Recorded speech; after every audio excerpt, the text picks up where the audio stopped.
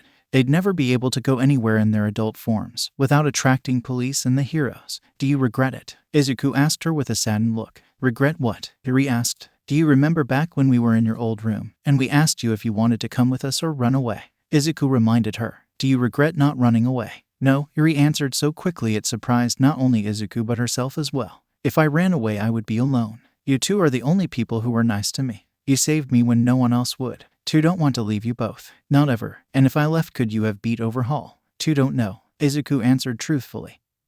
His fist clenched over his little knees as he wore a troubled expression. Maybe I could have used enough lightning to kill him, but if that failed, then they would have died. I don't regret it at all, even if I did have to do something terrible. Eri, despite how much pain Overhaul had caused her, still couldn't find it in her to fully move past his death. The fact that she'd once again killed a person, this time knowingly, was something she had a tough time coming to grips with. Her only solace being that she did it to protect Izuku and Kota. Kota and Izuku had meant so much to her back then, and even more to her now. Flashback, some time ago. Eri and Kota were alone in the ruined mansion since Izuku had gone out to be a vigilante. Kota was at a small table he had brought writing stuff down. while Eri was just peeking at him from the couch. Eventually, she worked up the courage to ask a question. "What are you writing down?" "A to-do list," Kota answered, not looking away from his paper. "Izuku used to write them down, but things are different now that we have our powers." "What's a to-do list?" Eri asked him curiously. "It's a list of things I need to do." Kota rolled his eyes as he started the obvious. "It's raining today, so I'm gonna go to the rich neighborhoods and ask if they want me to punch the clouds away and change the weather so I can get a shit ton of money. Then I'll head to the park and see if I can get people to pay me to do some lighting tricks." "Why do we need so much money?" Eri asked him. Using his powers, Kota had made a substantial amount of money, which he kept in a safe he found in the trash. Despite this, Kota only really ever spent money on food and took whatever else he needed from people who didn't want them anymore. The trash. Sure, money was good and it was the reason they could have 3 full meals a day. But Eri didn't understand why they'd need so much money if they barely used any of it. "Because I don't want us to suffer again," Kota muttered, just loud enough for Eri to hear him. "We don't deserve to suffer again, we have power. Now maybe if we have money, won't ever have to suffer again." Kota didn't say another word, and Eri just watched him work. Most people wouldn't have found those words to be very touching, but Eri wasn't most people. After spending most of her memorable life in a place without love or care, she was able to siphon the affection from Kota's words, and it meant a lot to her. Just hearing that someone cared about her meant a lot to her. Another flashback. At some other point, Eri was back at the scene of her crime. She was back in the air, floating in the sky, looking at where Overhaul had once been. Eri. She could hear Overhaul's voice in the wind, not in any one place, but all around her, surrounding her. It was like Overhaul was in the air she breathed, his wrathful spirit choking her. "You killed me. You're a monster. You've always been a monster." Eri wanted to do something. Run, hide, cry out, anything. But her body refused to listen. She was trapped in her own mind. Eri. Eri's eyes snapped open, and she shot upwards into a sitting-up position. She was hyperventilating as she looked around rapidly until her eyes landed on Izuku. It was pitch black, as it typically was in the mansion, seeing as they didn't have electricity. And they didn't want to risk using a fire. They could have used their powers to power up a light source, but they agreed that it wasn't needed, and just kept a flashlight nearby just in case. This flashlight was currently being used by Izuku, who was kneeling beside her bed, with an extremely distressed and concerned expression that could only be seen thanks to the flashlight. "Why, you were having a nightmare," Izuku told her. "Oh," Eri said when she managed to calm her breathing. A new feeling of guilt joined the lingering fear from the nightmare. Seeing how upset she made Izuku, she felt the hatred for herself grow and burn within her. "Why?" Eri tried her best to stop the tears from coming out of her eyes, but it was no use as the waterworks started flowing. "Why do I cause you so much trouble?" Izuku and Kota almost died for her multiple times, and if it wasn't for her, they wouldn't have become vigilantes, and Izuku could have become a hero and Kota could have done whatever Kota wanted to do. "I'm sorry," Eri quietly sobbed. "I'm sorry, I'm so useless." Izuku flinched after hearing that. Bad memories being brought back to the surface. "Useless, worthless little shit.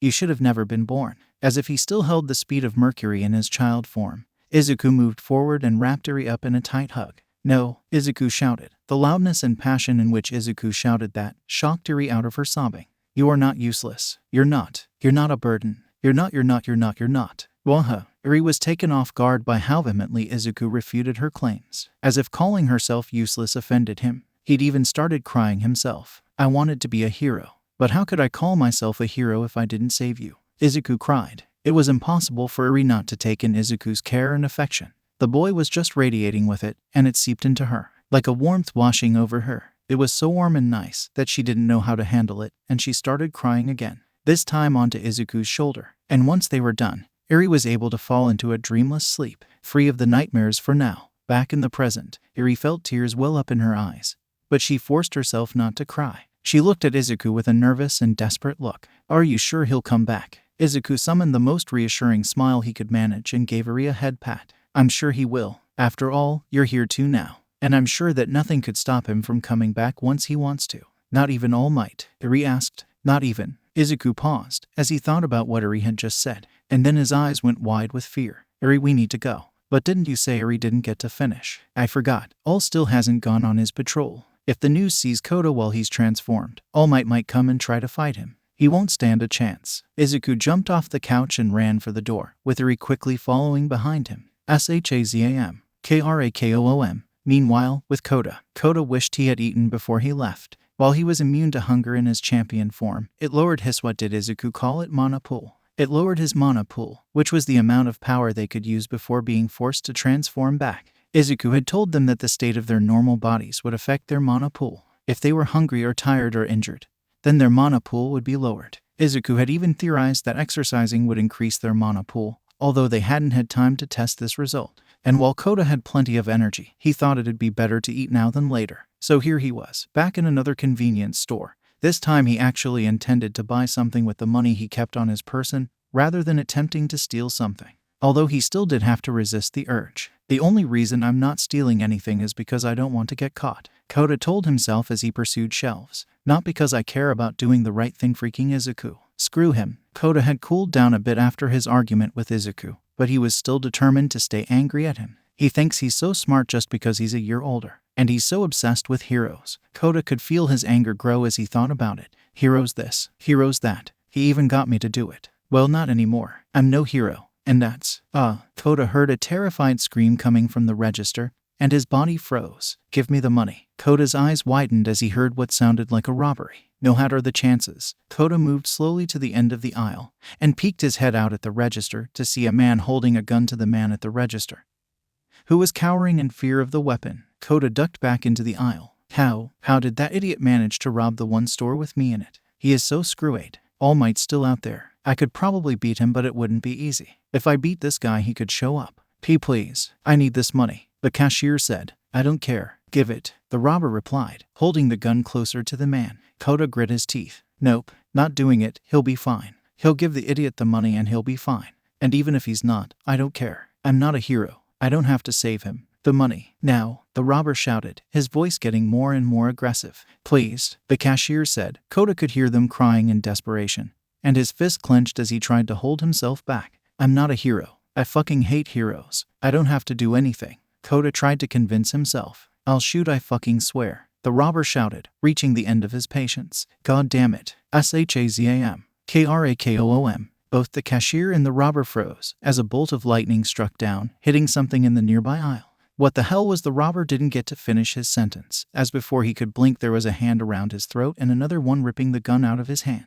The robber could only barely see the absolutely pissed face of the transformed Kota before he was suddenly outside. Kota had moved them both through the door at super speed so he could take out his anger on him without damaging the store. Kota shoved him to the floor, where the robber fell on his ass and tried to crawl away backward out of fear. The villain's face was covered, but you could see the sheer terror in his eyes as Kota loomed over him, with lightning crackling off his body and leaking from his eyes. You just had to pick this store. Kota didn't say anything else before zapping the villain with lighting and rendering him unconscious. Kota looked at the smoking unconscious body of the villain in front of him, and he didn't feel any better. TCH. Asshole. Then he heard the door to the convenience store open behind him, and when he turned around he saw the cashier exiting the store, looking at Kota. What? You gonna call me a menace too? Kota asked him bitterly. No, yeah, I just wanted to thank you, the cashier said to him, giving him a polite bow. You just saved my ass. Kota's eyes widened in shock, the surprise being very evident on his face. Look, I know it's been rough. People have been anything but grateful, but you have your fans, the man revealed. You've saved a lot of folks, and not everyone is just gonna forget that because you're vigilantes. Well, it feels like it, Kota said doubtfully, still getting over the shock of someone actually thanking him for once. Yeah, but truly. Thank you. The man once again gave a bow, displaying his thankfulness. TCH. You already said that. Kota turned around and crossed his arms. Just as Kota was about to fly off, however, slam, just about 12 feet away on the road, something big slammed into the ground, kicking up dust and obscuring what or who it was. Oh, what now? Kota turned to the dust cloud, his hands crackling with electricity, ready to fight. Ah, Marvel AI, said a familiar voice. I think it's time we finally met. From the dust emerged the towering, intimidating figure. All Might. Kota's all alone, fighting All Might. Wonder how that will go. Anyway, please review and have a nice day. TCH. How did you find me so fast? Kota had only been transformed for a few minutes. How could news of his location have spread that quickly? Someone nearby reported a lightning strike coming out of a clear sky. All Might said as he pointed at the cloudless night sky. Damn it, this is what I get for saving people, Kota muttered to himself. All Might saw Kota get into a fighting stance, with lightning crackling around him. We don't have to fight. If you surrender and come with me, then perhaps some sort of agreement can be reached. It would be a waste for you and your siblings' talents to go to waste in a cell. All Might may have been known for his fist, but he wasn't above talking things out. Oh, for fuck's sake, will you people stop calling us siblings? Kota groaned. We're not related. If you're not related, then why do you all have the same powers? All Might squinted suspiciously at Kota, fearing the answer to his question. Kota rolled his eyes. We got them from a fucking wizard in a weird cave. AI. This needs to be taken seriously. There was a slight edge in All Might's voice. Who gave you those abilities? Why does it matter to you so much? AI returned All Might's suspicion with his own. What do you think, we got them from a villain or something? Is there a villain that can even do that? All Might analyzed Kota's words and expressions thoroughly. I can't tell if he's being serious. He seemed genuine when he asked about All for One's existence. But I can be certain. I have to be more direct in my questioning. Did you get your powers from a villain? All Might asked him. Kota rolled his eyes. Oh yeah, of course. We got our powers from a villain. That's why we go around saving people all day and freaking night. It was all a part of our evil plan. All Might was starting to get annoyed with how Kota was blowing him off. Sarcasm won't help you here. I need answers. Why does it matter? Kota asked again. You're gonna try and throw me in a cell anyway, so what's the point? Unless ... you're scared of something. Or someone ... oh, that's rich. The great All Might. Scared of something. Oh, Midori would be shocked. He doesn't seem like he knows about All for One. But I'm not certain. It could still be a ruse. All Might thought. And then something occurred to him. You mentioned Marvel Midori, but where is he? In Marvel Aka as well. All Might had expected to see the Marvels together, as they usually were. Yet the other two were nowhere in sight. TCH. Probably still hiding away. Ever since you stopped going on your stupid patrols, Midori's been having a fucking panic attack. He was so fucking scared that we'd take one step out the hideout and you'd pop up and fight us. Kota scowled at All Might. And of course you had to prove him right, you bunny-haired asshole. That still doesn't explain why they're not with you. All Might pointed out. Because they got on my nerves. Well, Midori got on my nerves. Aka didn't do anything wrong, I guess. Kota suddenly felt a pang of guilt as he realized that when he stormed out on Izuku, he stormed out on Eri too. And she didn't deserve that. Maybe Izuku didn't deserve it either. He was right about All Might. Kota shook his head. No, so what if All Might showed up? I can still take him. So it's just issues with friends. All Might was skeptical. He had to keep his eyes peeled in case the other two decided to pop up. Friends? They are. Kota wanted to deny that Eri and Izuku were his friends.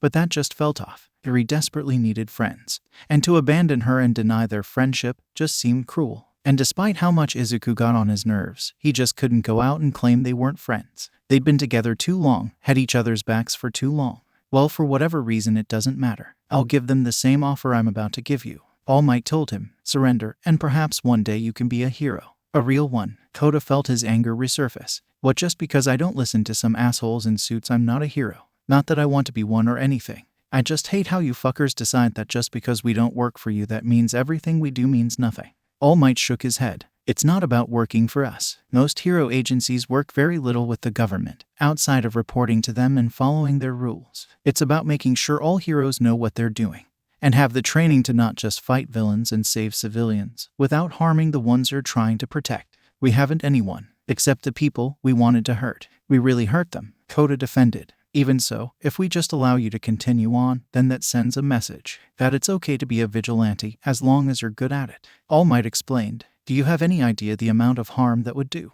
How many people would attempt to follow in your footsteps, thinking they're capable enough to do what you do, only to be proven wrong and in doing so, harming themselves and the people around them? It would be chaos. Kota actually thought about that for a moment. It was true that the world has no shortage of idiots. After all, Kota could have sworn he'd heard about a trend that involved eating soap and microwaving their phones. However, I doubt as many people would die from that as they would have if we didn't stop those weather-controlling guys or Overhaul. Do you have any idea what Overhaul was doing? Kota asked the hero indignantly. Well, no, considering that you destroyed his entire base. All Might pointed out. He was torturing a little girl, taking her blood to make a quirk-erasing bullets. Do you know what he could have done with those? Or how much pain he put that girl through? Kota barked at the hero. All Might was taken aback for a moment. Quirk-erasing bullets? Torturing a little girl? No, I have to focus on AI for now. I'll talk about this later with Naomasa. As terrible as that may have been, there should have been better ways to handle that situation that didn't involve. All Might didn't get to finish his sentence before Kota cut him off.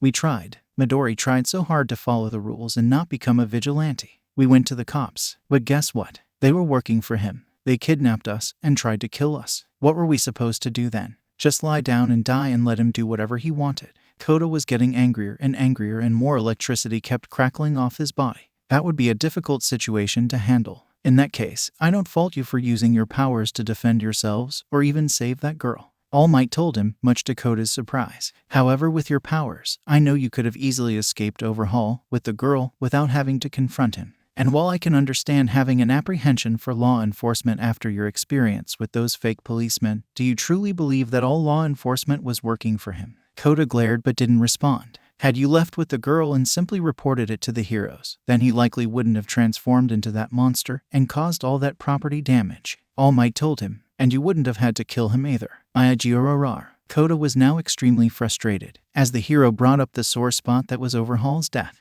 What if he's right? Did you need to kill him? Did Eri have to do that? Kota shook his head and growled at the hero. No, we're stronger than all those heroes. If he gave us all that trouble, then he probably would have killed all of you. We saved you. All Might was about to speak, but Kota cut him off. No, I've had enough. You came here to take me in. Then let's do this already. And with that, Kota didn't waste another second and shot out a bolt of lightning at the hero. All Might managed to dodge the attack by dashing to the side. Alright, well, if you won't surrender. The hero burst at Kota at full sprint. Kota was taken off guard by the hero's speed and was uppercut into the air. Kota was blasted miles and miles into the air, taking a good few moments to recover and stop himself. Aw, shit. Kota groaned as he held his head. It felt like someone had hit his child form with a sledgehammer right in the chin, and he could swear he heard bells in his head. Before he could do anything about it, All Might jumped up to him and landed a mighty blow right in the champion's face, causing him to go flying once again, this time downwards. Crash. Kota crashed into the dirt, making a large crater where he had landed.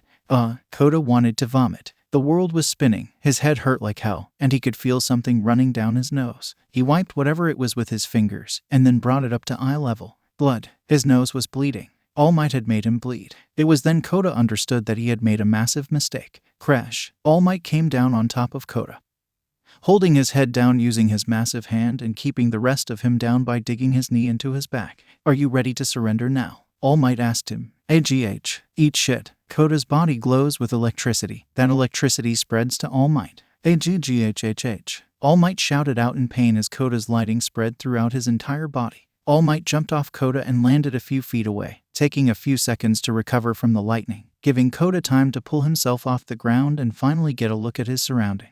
We're at a park. Probably took me here to avoid damaging anything or anyone. Kota rationalized. Wait, I need to focus on All Might, not them. Pow. While Kota was distracted, All Might had charged forward and delivered another blow to the face, knocking back once more. Kota flew through dozens of trees before he managed to stop himself using his flight. But All Might wasn't far behind, and he charged forward at Kota ready to deliver another powerful blow. But this time there was enough distance for Kota to react, and Kota dashed to the side, causing the attack to miss, although the sheer air pressure from the missed punch caused tons of trees and grass to be uprooted and blown away. Kota charged back at All Might and managed to land a punch on his upper body, knocking the hero back a few feet even as he dug his heels into the dirt. That actually hurt. All Might held the spot where Kota had punched him. It's not too bad, but I definitely can't afford to let him hit my weak spot. Kota flew up a few feet in the air and started raining bolts of lightning down at the hero. But All Might was too fast, and he dodged each bolt with little difficulty. All Might then jumped up at Kota, grabbing his leg and then bringing him back down to the ground, slamming him into the dirt so hard that a whirlwind kicked up and started blowing away at the downed trees. AGHH. Kota shouted out in pain. Slam, slam, slam. All Might picked Kota back up and slammed him back down with that same force, over and over again. Kota started coughing blood, as All Might finally let his foot go. The champion in blue was stunned by the pain, unable to move as his body was unused to such punishment. All Might stood over the downed child, with his foot raised over him ready to stomp his face in with the full force of One for All. You should have surrendered when you had the chance. However, before All Might could finish him, THROWSH, suddenly he was tackled by Izuku, who burst from the ground beneath him and flew him up into the air at super speeds. He flew down next to Kota and looked at him worryingly. AI, are you okay? It took Kota a few seconds to recover, but eventually he did and he sat up. Do I look okay? Sorry. Eri apologized. No, it's not your fault, Kota told her. He got up and looked at the sky. Midori was right. He's too strong, too fast. He's too powerful. Even if there's 3 of us, we can do it, Eri told him. There was a determination in her voice that Kota had never heard before, and when he looked at her, he found that same determination in her expression. Midori said that we need to bring him up higher, into the sky. What? Why? Kota didn't fully understand the logic there. Is it because we can fly and he can't? Eri shook her head. If you go too high, then normal people won't be able to breathe because there's less air. But we don't need air to breathe, so we'll be fine. Kota didn't know any of that, although it made sense for Izuku to know. He'd always been looking at books in the library, something Kota told him was a waste of time in the past. Yet another thing he'd been wrong about. Kota shook his head. Can't worry about that. We have to help Izuku. Kota and Eri burst into the sky at max speed, hoping to catch up with their friend. Meanwhile, with Izuku and All Might, Izuku brought All Might as high as he could, getting many miles into the air before All Might could retaliate. The hero slammed both his fists into Izuku's back, causing him to stop as he screamed out in pain. All Might picked him up by his cape, held him up to eye level, and punched him in the face, knocking him away. Just as All Might was about to kick the air to follow up on his attack, he was blasted by a bolt of lightning, courtesy of Eri, that started sending him higher once more. All Might endured the electricity and kicked the air behind to send him hurtling down towards Eri, traveling through the light. He cocked his arm back, preparing to punch Eri as he got close, but before he could get the chance, Kota rushed in and punched All Might in the face, knocking him back up into the air. Kota turned to Eri. You have to punch him. The lightning hurts him, but if we want to follow Izuku's plan, we need to hit him. Eri was hesitant. She hadn't really hit people before, and she didn't like the idea of doing it either. Dude, if I don't hit him, Izuku and Kota will be. Eri's fist clenched with determination. She would save her friends. She wouldn't allow her weakness to hold them back. However, their hesitation gave All Might time to kick the air again and charge back down at them, punching Kota in the face and sending him hurtling down to the ground. Eri watched her friend hurtle to the ground before looking back at All Might. Eri charged at All Might, tackling him like Izuku did and forcing him higher and higher. All Might brought his hands together and was about to slam them into Eri's back like he did with Izuku, but then Eri unleashed her electricity and full power. All Might clenched his teeth as blood started seeping from his mouth, as hundreds of thousands of volts through his body, and it felt like they were cooking his insides. After a few moments, All Might managed to power through the pain and slammed his fists down on Eri's back. The pain was immense. Eri felt a force that could crush mountains hit her spine directly as the agony spread throughout her body. But even so, this pain is nothing. Eri didn't flinch. She didn't let go. She kept forcing All Might higher and higher. After all, the pain she felt now was nothing compared to dying over and over again, having your body ripped apart and put back together again at the hands of Overhaul. I won't let you hurt my friends. All Might brought his fist down on Eri's back, again and again, struggling as Eri kept pumping her electricity into him. But Eri powered through the pain. Even as blood started coming out of her mouth, she kept going. After all, this amount of blood was nothing to her. The real issue, however, was her mana pool. Using this much power for this long was draining her power, and fast. Crap, this one's tougher than the other two, All Might thought. It was either thought that Akka was the most powerful of the Marvels or the weakest, depending on if that attack she used against Overhaul was exclusive to her. But All Might never would have guessed that the meek-looking girl that would cry if the press got too close to her would be the one taking his attacks head-on. He brought his fist over his head once more, ready to exert the full power of One for All to try and release himself from her grip, when suddenly there was an arm around his neck, choking him from behind. Sorry, All Might, Izuku said as he tried to strangle his idol. But we need you to go down. Izuku started forcing electricity through All Might's body as well, doubling the damage and hurting the hero even more. Meanwhile, All Might was struggling to breathe, not just because of Izuku strangling him, but also because the lack of air was now becoming apparent, as Izuku's plan finally started to work. All Might was still holding on though, as he reached around and grabbed Izuku's cape with one hand and Eri's foot with the other, pulling both of them off of him. Then he slammed them both into each other at full strength, before letting them go and nailing them both with one punch, sending them to the ground.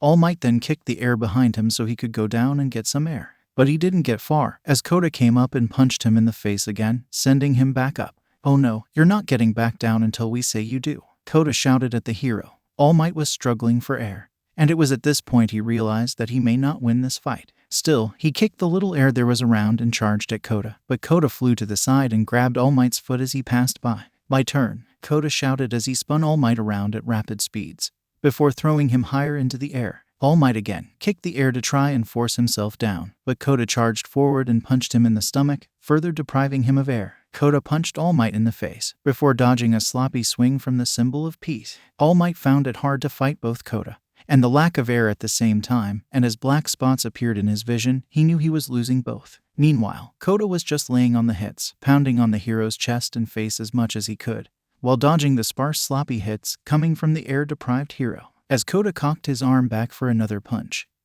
he suddenly felt someone holding his arm back. He looked behind him and saw Izuku and Eri, Izuku being the one who was holding him back. That's enough. Without any other words, Izuku flew to All Might and started pushing the hero back down to the ground.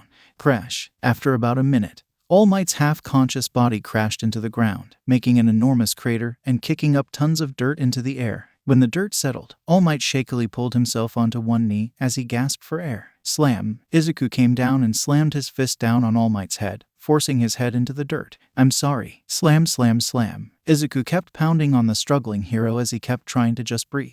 Eri and Kota slammed down next to Izuku, and they started wailing on All Might too, punching him all over as they just tried to take him down. Eventually steam started coming off of All Might's body, and he started to shrink. Izuku noticed this and stopped his attack. Guys, stop. Look, Kota and Eri stopped their punches, taking a moment to look at the smoking, shrinking symbol of peace. As the steam increased, they couldn't even see All Might anymore. And when the steam dissipated, they laid witness to the true All Might, a weak, skeleton-like man, struggling for breath as he started vomiting blood. What? Izuku took a step back in disbelief, all their eyes wide in shock. What the hell? Kota couldn't believe his eyes. The big, bulky, strong man that had been kicking his ass earlier was now Thais, the weakest man he'd ever seen that looked like he was about to die. Don't. All Might struggled to take in air through the blood coming out of his mouth. Don't let them see. All Might. Izuku didn't know what the heck was going on, and he was beyond confused. Was it a fake? That was the only thing Kota could think of to rationalize this. After a few moments, Izuku shook his head.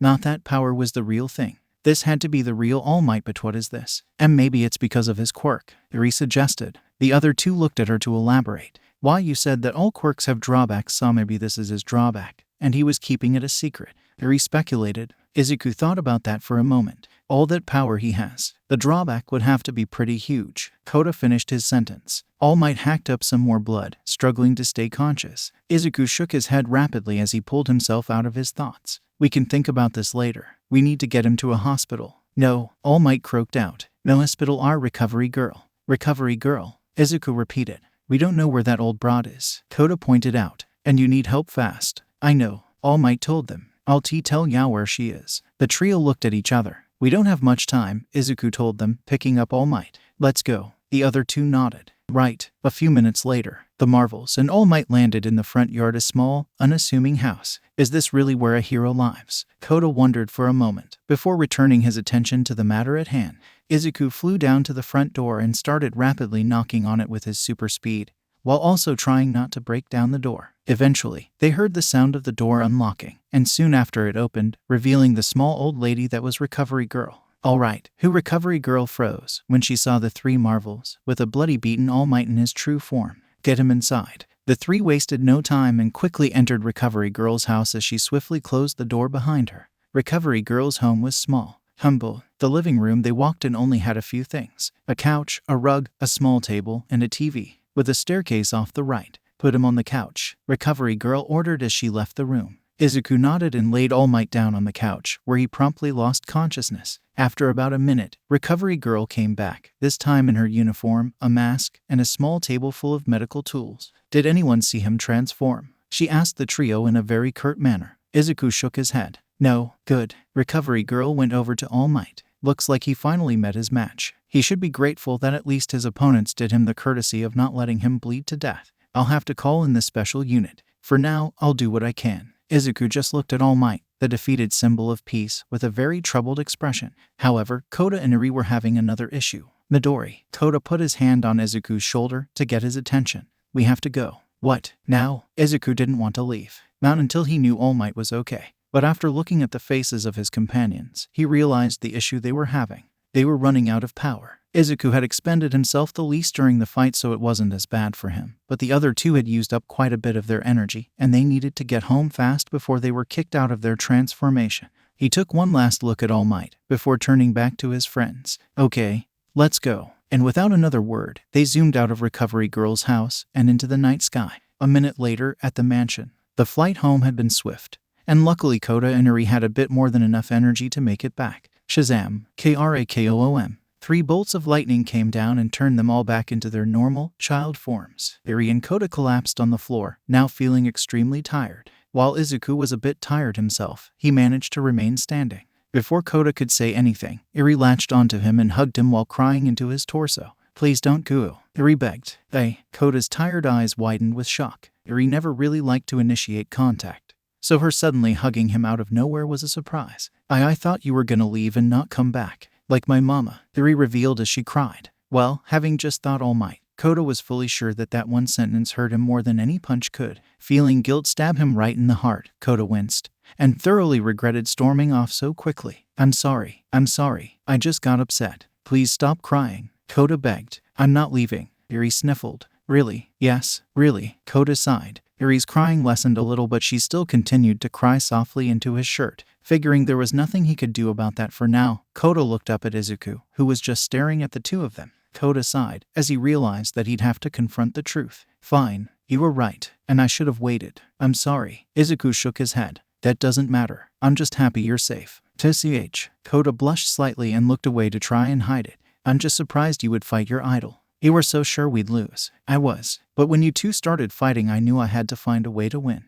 Izuku pouted. Even if it was a fluke. Fluke. Kota looked back at Izuku, seeming slightly offended. No way. We won that fair and square. We only won because All Might didn't know we could breathe without air. If he knew that, he wouldn't have let us take him up that high. Izuku speculated. We'd have lost. No doubt. Now wait a minute, Kota said, getting ready to argue. Stop, Eri shouted, once again surprising the two of them, forcing them to stop. No more fighting, please. Kota and Izuku looked at Eri, and then at each other, and soon came to a silent understanding. No more arguing. At least not tonight. I'm tired. Kota sighed. Me too, Izuku said. Let's just go to bed. And so the children got into their beds and quickly fell asleep. A few reviewers mentioned them, thinking that Izuku could possibly snap or lose faith in heroes. However, that is very much against Izuku's nature. Izuku literally took years of abuse from Bakugo and never really held it against him, so a fight with All Might and some mean words aren't gonna do anything to really affect Izuku's view of heroes. He knew All Might would come after them. It's not like he didn't know what would happen when he became a vigilante,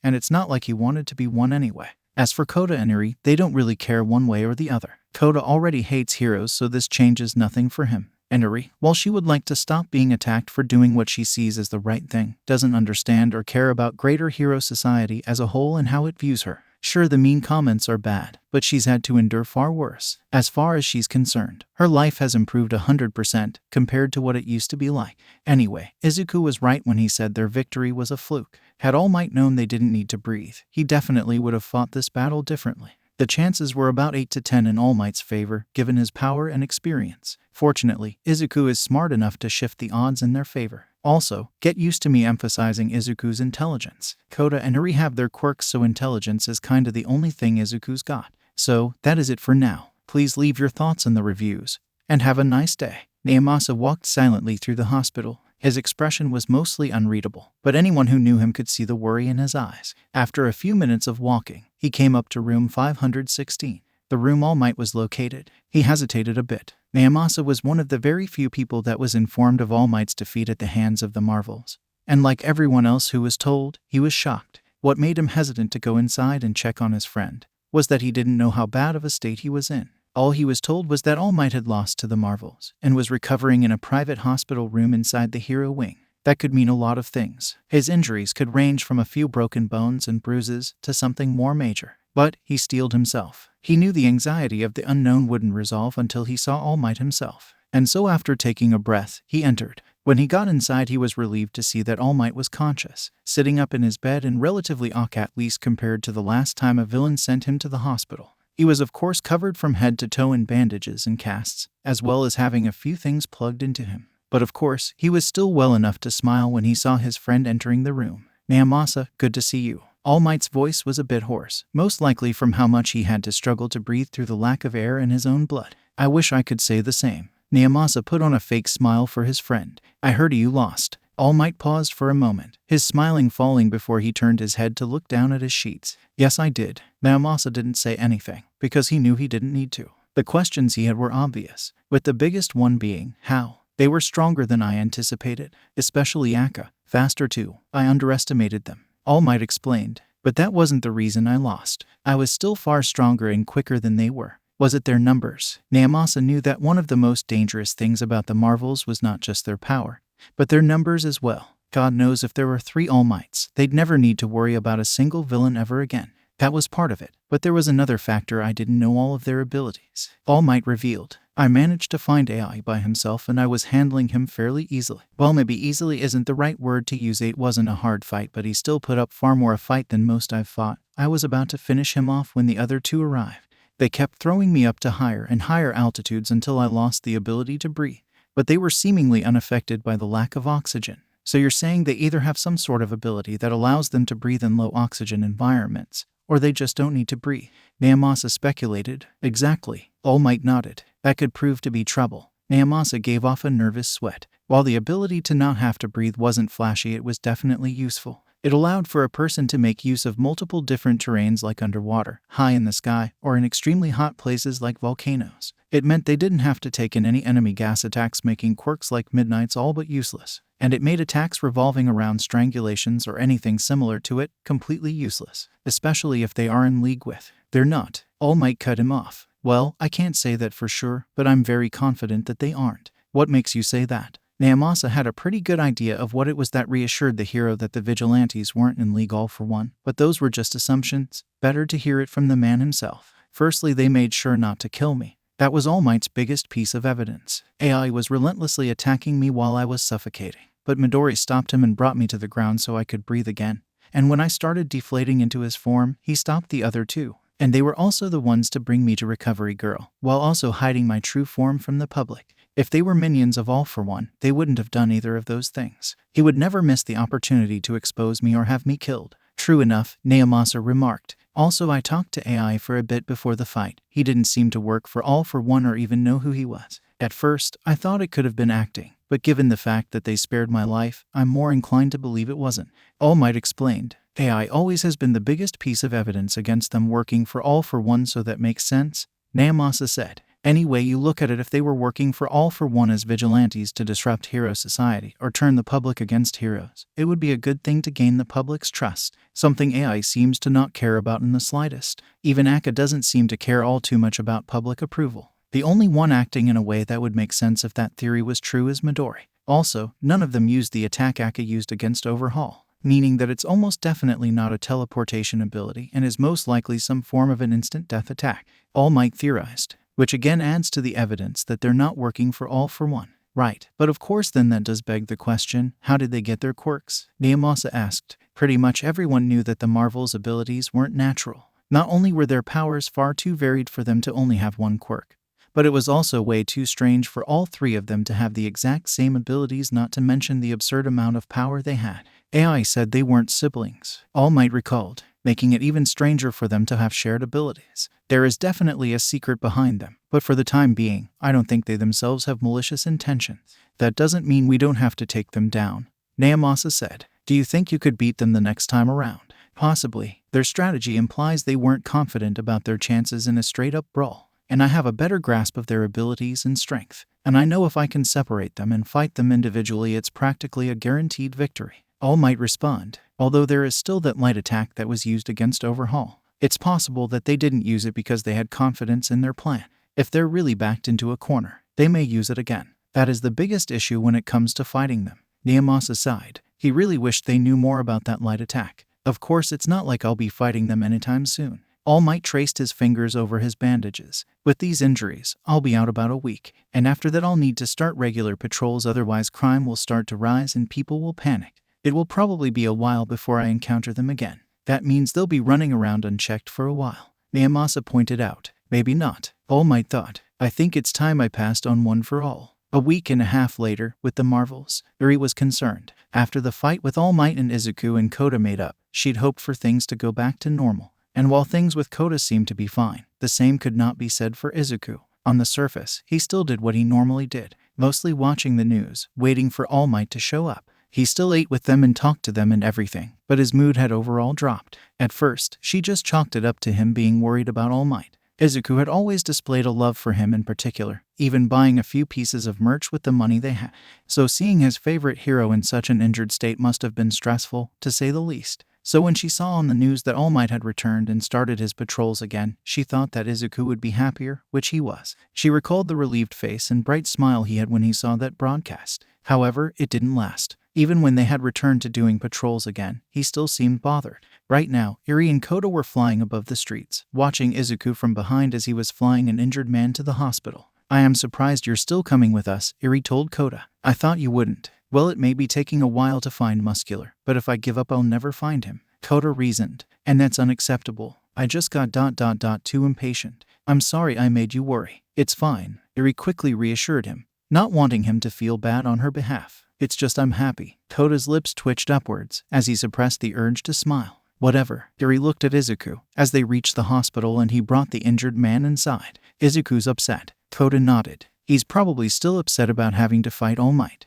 There was a small hint of guilt in Kota's voice. In all honesty, he did feel bad for not only endangering his friends by being reckless, but he also forced Izuku to fight his idol. He's too himself to us about it. He probably thinks we don't notice. Kota sighed. The only way to fix this is to talk to him about it. Will that help? Eri wasn't a big fan of confrontation, which is why she had yet to ask Izuku himself about what was bothering him. Only one way to find out. Kota shrugged. Just a moment later, Izuku zoomed over to them. All right, he's being taken care of. Let's. Izuku, we know something's been bothering you, Kota said bluntly. Izuku was likely to deny it if they tried to use subtlety, so the best route was to be very direct. Spill it. What? Guys, I'm Izuku stopped when he saw the looks on his friends' faces. Kota was not at all buying it, giving him a very unimpressed glare. While Eri also wasn't buying it, she looked more openly concerned. Seeing no real way to deny it, Izuku slumped over and sighed. It's just I can't believe I hurt All Might. All Might. He saved so many people and I had tried to choke him. Izuku started muttering about how terrible he felt, going on and on while Eri and Kota thought about what to do. However, before they could, Izuku came up with a solution first. I have to apologize. That's stupid, Kota said immediately. He'd try to fight us. I know, but what if I apologized in my normal form instead of this one? Izuku proposed. He won't know it's me, so he won't try to fight me. It's perfect. But if he doesn't know it's you, then he won't even know what you're apologizing for, Kota pointed out. And if you're too obvious about it, he might figure out who you are. No way. No one would think that a quickness kid is secretly Marvel Midori. And I won't be that obvious anyway. Izuku didn't seem like he was gonna budge on this. Plus I just have to. I'm not gonna feel better until I do. I'm sorry if it feels like I'm being selfish. I'll do it by myself, but I need to do it. Eri and Kota looked at each other and after a few moments, they wordlessly came to a conclusion. You're not going alone. If something happens and you need to fight All Might, then we need to be there to help. Kota rationalized. Don't do what I did. If you're gonna do something stupid, then don't do it alone. Eri nodded. Don't leave us. Izuku was taken aback by this support. He had expected Kota to want nothing to do this, and for Eri to be too shy to want to join him as well. So for both of them to give him their support so easily, it was making him tear up a bit. Thanks, guys. Izuku wiped away the few tears that came out of his eyes. You're the best.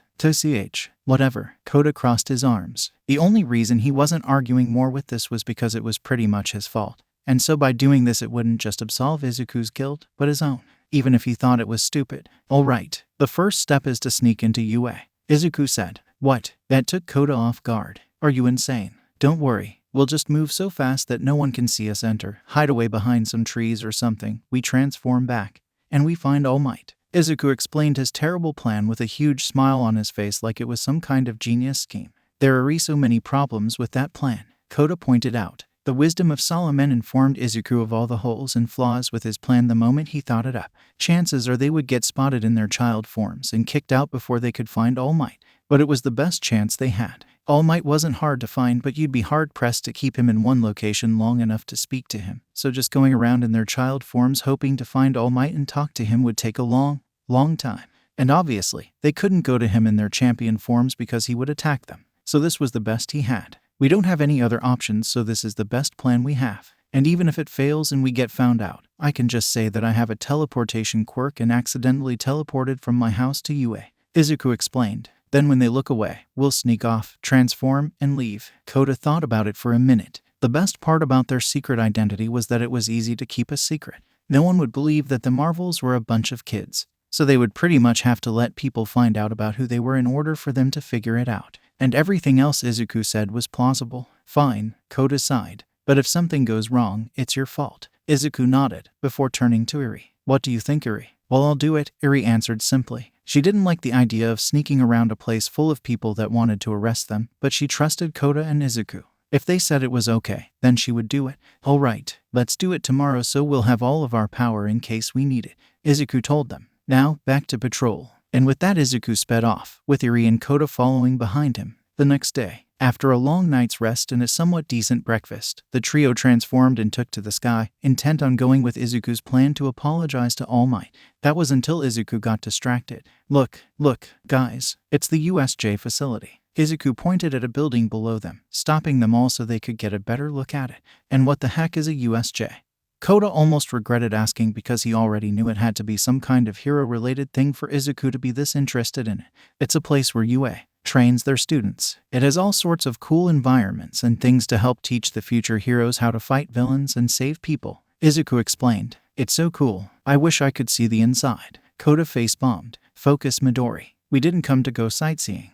We came so you could apologize to All Might and stop being so freaking sad to look at. Yumi's that a student? Eri pointed down, and both Izuku and Kota looked to see that there was indeed a student, running away from the USJ. At speeds only a quirk could make possible. I think it is either that or a short pro, Kota commented. Why is he running away? Izuku knew that hero students normally couldn't use their quirks in public, so what was happening?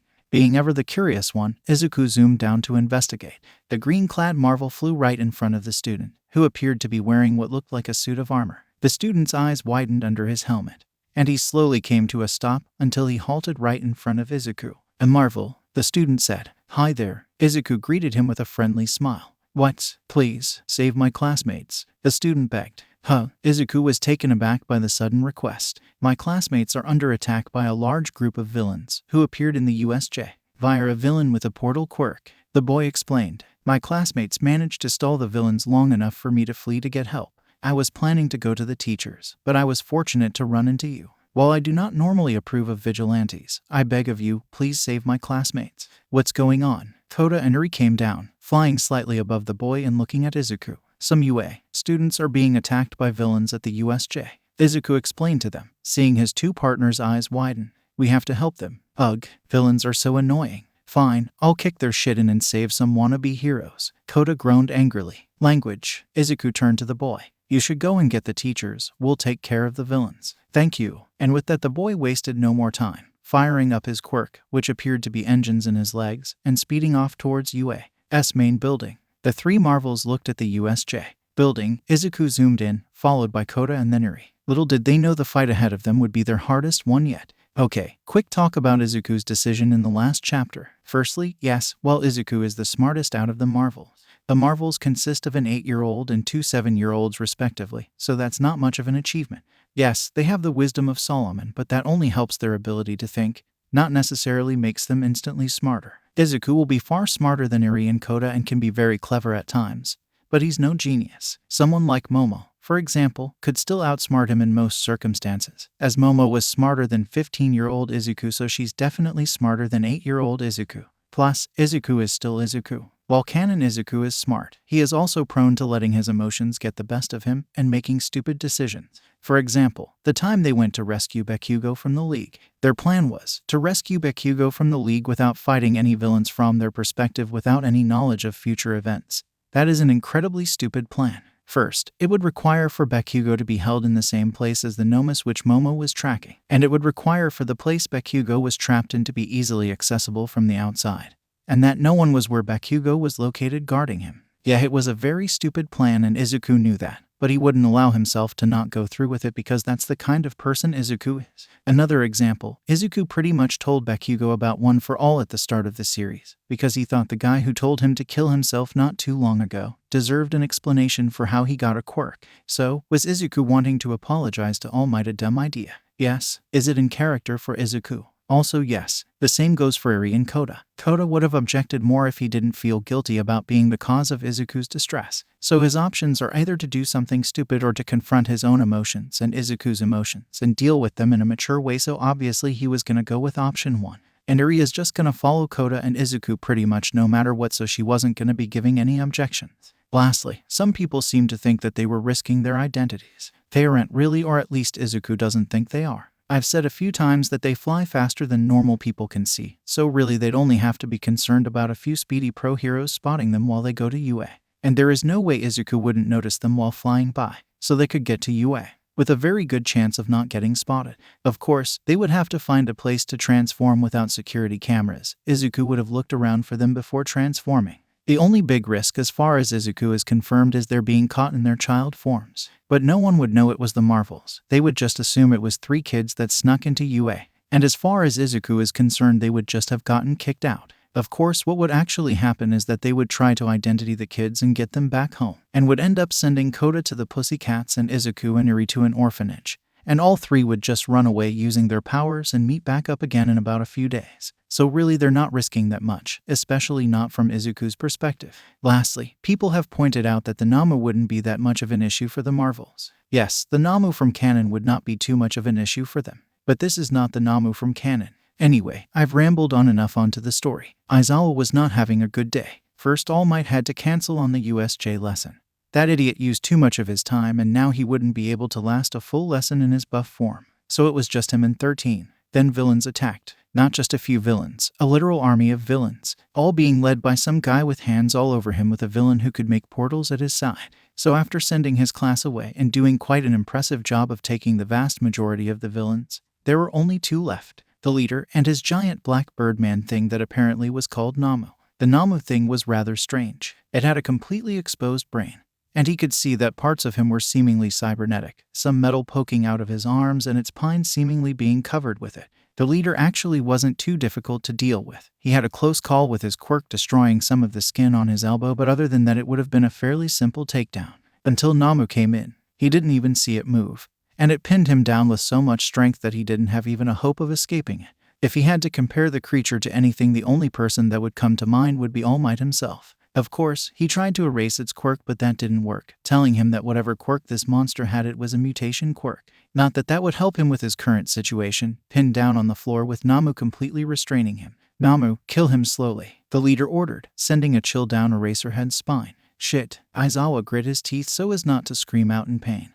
When Namu started pressing down on his body, his massive hands quickly starting to break the teacher, Hiro's bones. Fuck, this is how I'm gonna die. Aizawa could see his life flash before his eyes. Yamada, I'm sorry. You're the only one left. However, before Aizawa could finish accepting his death, a booming voice filled the area. Hey, knock it off, you oversized crow. Shigaraki paused and looked up at the source of the voice. There he saw Marvel AI, flying above the fountain, slowly descending until he landed about a dozen feet away from Aizawa and the Namu. Ah, Marvel AI. Namu, stop crushing that mini-boss. Attack AI. Tamura ordered. Kota rolled his eyes and Namu released Aizawa. Yeah, that'll go well for you. Why don't you just give up now and... Wham! Thanks to Kota letting his guard down, he was not prepared for the Namu to charge at him at speeds comparable to All Might, and hit him without about the same strength, right in the face. Kota went flying back, getting sent through the fountain, destroying it completely, and still going a few feet back until Kota stopped himself mid-air. Shit, Kota whipped some blood from his nose. Alright, guess this is happening.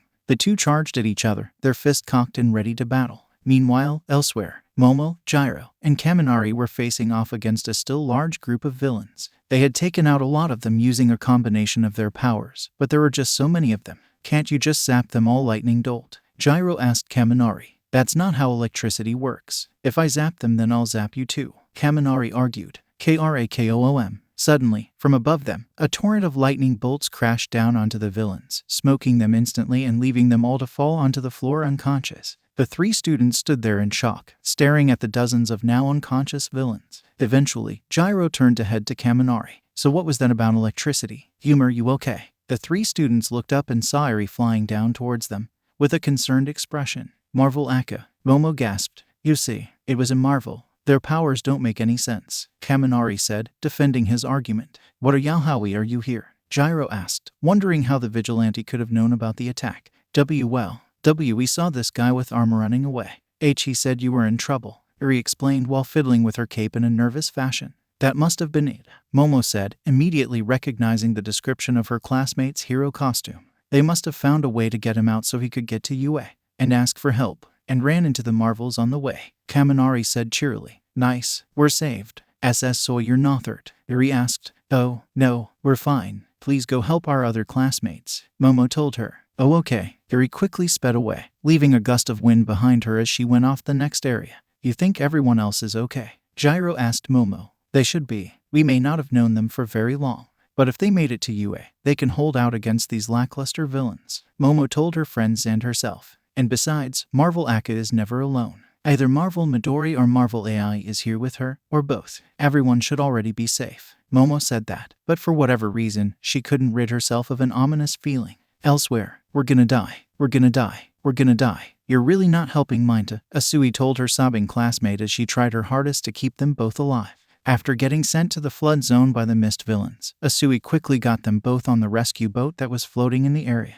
The villains had surprisingly not tried to make it on the boat, but that didn't keep them safe for long, as one villain with the ability to manipulate water made a giant watery hand and cleaved the boat in half. After that, Asui had been hopping from one piece of destroyed boat to the other like they were lily pads, with Minta tucked under her arm. And while the villains kept destroying more the floating chunks of the boat she had left, Asui may have seemed calm, but internally she was panicking just as much as Minta, maybe not that much, but she was still freaking out. She knew soon enough they would have to enter the water, and with this many villains whose quirks all seemed tailored to this kind of situation, she knew that they wouldn't last much longer. However, it seems that would happen sooner than she thought. As she leaped for another piece of the wreckage, suddenly it was knocked out of the way, and a villain with a shark head popped up, with his jaws opened. Isui's eyes widened in fear, as now she was suddenly on a collision course with death. All she could do is close her eyes, and then, swoosh, phew, that was close. Isui opened her eyes, and found herself floating, a good few feet above the water. Izuku had come in and swooped Isui and Minta away from an untimely death, and was holding them both in his arms. Marvel Midori. Minta was still crying, but now they were tears of joy. We're saved. Thank Yaowu. Meanwhile, the villains were all looking up in a mix of shock and fear, and the shark villain said Oshi. Zap. After electrifying the water, the villains were left floating and unconscious and smoking. Haha, take that, you bastards. Zap. Minta cheered. Language, Izuku scolded him. Yes sir, Minta said swiftly. Heroes shouldn't swear. Izuku told them as he flew them away from the shipwreck zone and towards the plaza. As Izuku flew over the plaza, he noticed Aizawa down on the floor, and Kota getting his ass kicked by the Namu.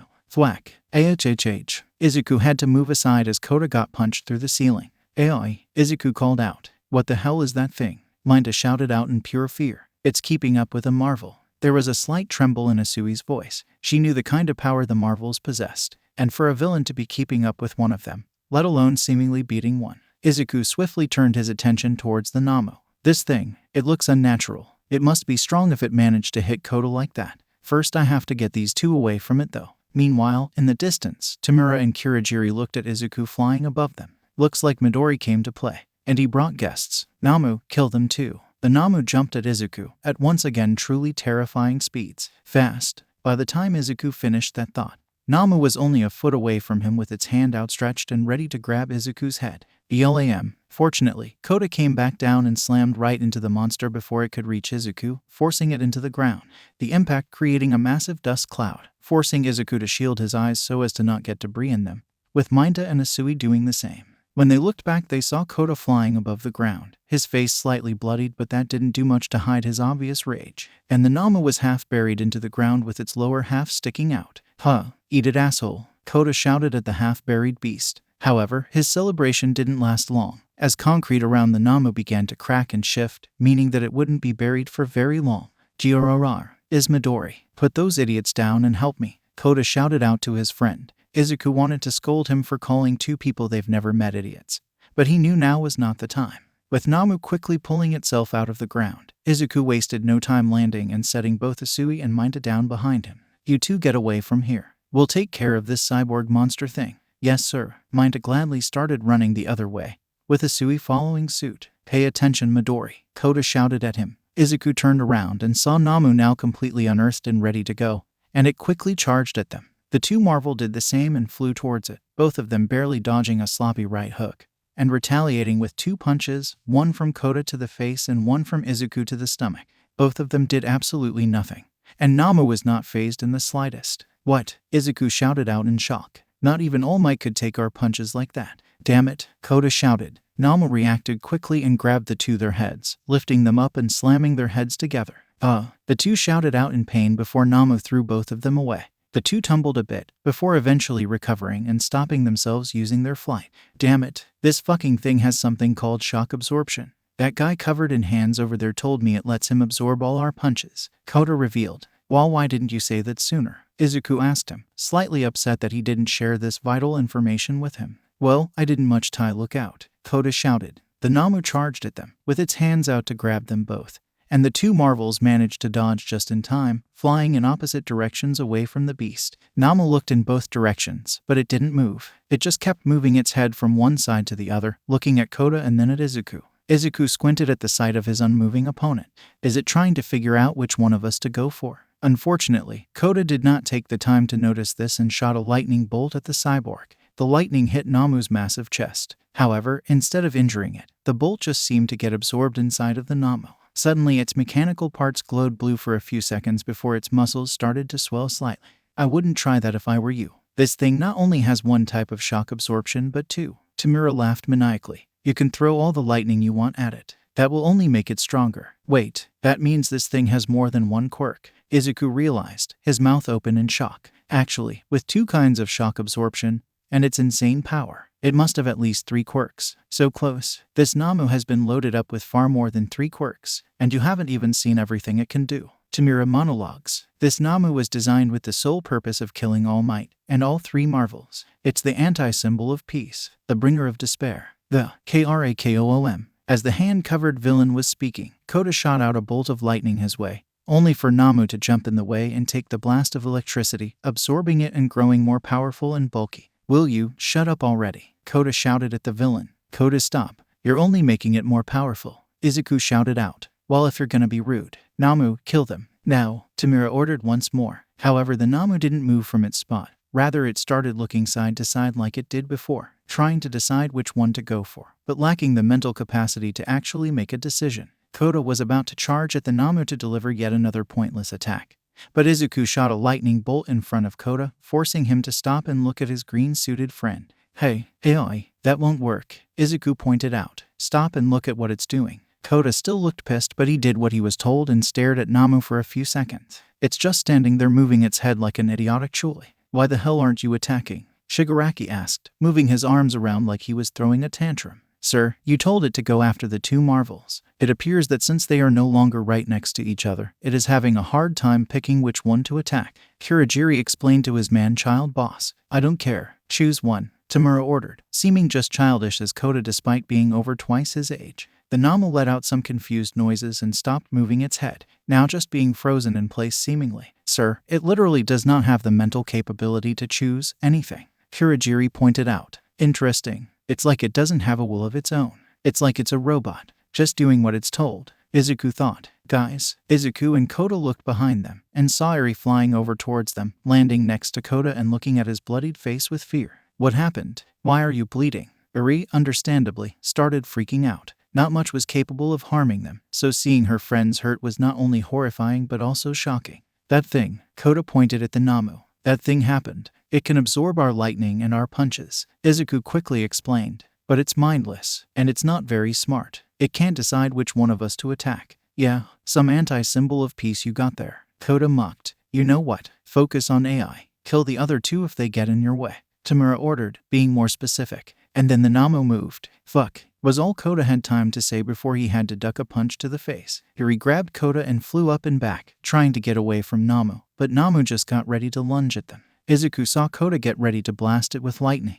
Aoi, stop. You're just gonna make it stronger. What else do you want me to do? Kota flew up, barely managing to avoid Namu's lunge. We have 2 things. We punch people, and we shoot them with lightning. And this thing is immune to both of them. GAH. Izuku grit his teeth as he watched Namu jump up and grab Kota's leg, before slamming it down into the ground, and then doing it again, and again, and again. He wanted to charge in and help, but he knew there really wasn't anything he could do. It was made to destroy us. It's immune to punches and lightning. Think, Izuku. What can you do? Eri charged down and grabbed Namu's hand, and with all her strength she barely managed to lift 2 of its fingers off Kota's leg, allowing Kota to break free and fly away. However, Namu used its other arm and backhanded Eri away. Wait, if they made this thing to destroy us, then they could only make it immune to the powers they know about, Izuku realized. Aoi, use your quirk. What ga? Kota got distracted by Izuku, allowing Namu to charge at him and get on top of him, using one of his massive hands to keep Kota pinned to the ground, and its other hand to start punching Kota in the face, each hit feeling like a sledgehammer to the face of his child form. Each punch further bloodying his already slightly messed up face. Why? You've never used your quirk in this form before, so they wouldn't have known to make a counter to it, Izuku explained. I always thought that maybe our powers would boost your quirks. You have to try it now. Fuck it. Kota raised his hand and pointed it at Namu's massive bird-like face. Swoosh. A massive torrent of water burst out of Kota's hand and completely engulfed Namu's upper body. What? Water? Tamura shouted out, anger once again filling his voice. Since when could they do that? A high-pressure blast of water flew through the roof of the USJ building, looking like a water spout had formed in the center of the building. When the attack stopped and the water was gone, Kota could see the effect it had on the Namu. Or rather, what was left of it. Kota's attack had completely destroyed the creature's upper half, leaving only its legs and a bit of its lower waist behind, as a bleeding stump. Holy shit. Kota coughed. Caked in blood was an expression of pure shock. And he wasn't the only one. Yuri screamed and flew back a bit, covering her mouth with her hands and looking at the remains of the Namu in pure horror. No, not again. So it did enhance their quirks. Izuku was probably the least shocked out of everyone, having theorized about this and somewhat expecting an outcome like this, although the effectiveness of the attack did stun him just a bit. So you had a special attack hidden away all this time. Tamura started scratching his neck. Not that it matters, because Namu had something you didn't know about either. Then, suddenly, Namu's stump began to pulsate, and then to grow. All three marvels looked on in horror as the Namu grew back, its entire upper body until it was back to full health, including its metal parts. That's impossible, Izuku said in pure disbelief. No regeneration quirk in existence should let it grow back so much of its body, and definitely shouldn't have been able to grow back its head like that. And the metal parts, how the hell? Behold its hyperspeed regeneration. The culmination of so many different regeneration quirks all at once. So long as any part of it remains, it can regenerate its entire body. Tamura gloated as if he personally had anything to be proud of, even its cybernetic augmentations. Thanks to the revolutionary work of our good doctors. I told you before, didn't I? It doesn't matter what you do, you're going to die. Kota grit his teeth and flew backward.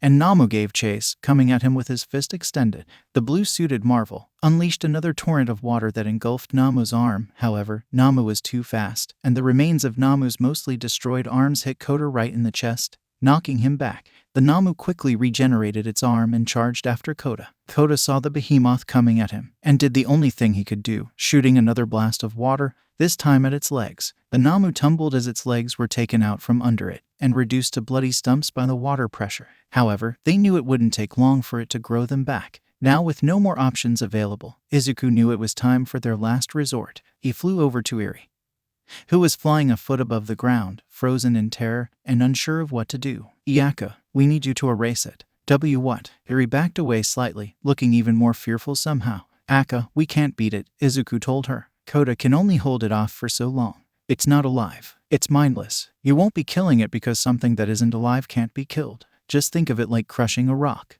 You're not hurting anything. Eri looked hesitantly at Izuku, before looking at Kota and Namu. Kota was doing his best to take down the Namu, blasting off parts of it with water, but the Namu just kept growing it back and going after Kota. Eri, please. Izuku reimagined her attention. We only have so much power. If Kota runs out and turns back to normal, he'll die, and then we'll die, unless you erase it. Please. Eri started hyperventilating a bit, and Izuku held her shoulders to try and comfort her. Please, Eri, we need you. She looked at the Namu, at the monster she was being told to kill. Izuku had made it all so clear. She knew what she had to do. Eri looked back at Izuku and nodded, with tears in her eyes. All right. Izuku turned towards Kota. Ai, take out its legs again. On it, Kota blasted Namu's legs out again, forcing its body to tumble to the ground. Aka, now, Izuku ordered. Eri took a deep breath and tried to activate her quirk. Her horn started to grow, and bolts of energy started coming off of her. Zoom. She charged at the Namu at max speed. But strangely enough, when she started getting close to the Namu, it seemed like time came to a crawl. When she was only a few feet away, she reached out her hand to touch it and erase this monster from existence. Eri. As she got close, the bird-like face of the Namu shifted, turning into Overhaul's masked face. Eri, you cursed child. Murderer, you killed me. Eri's eyes shrank in fear,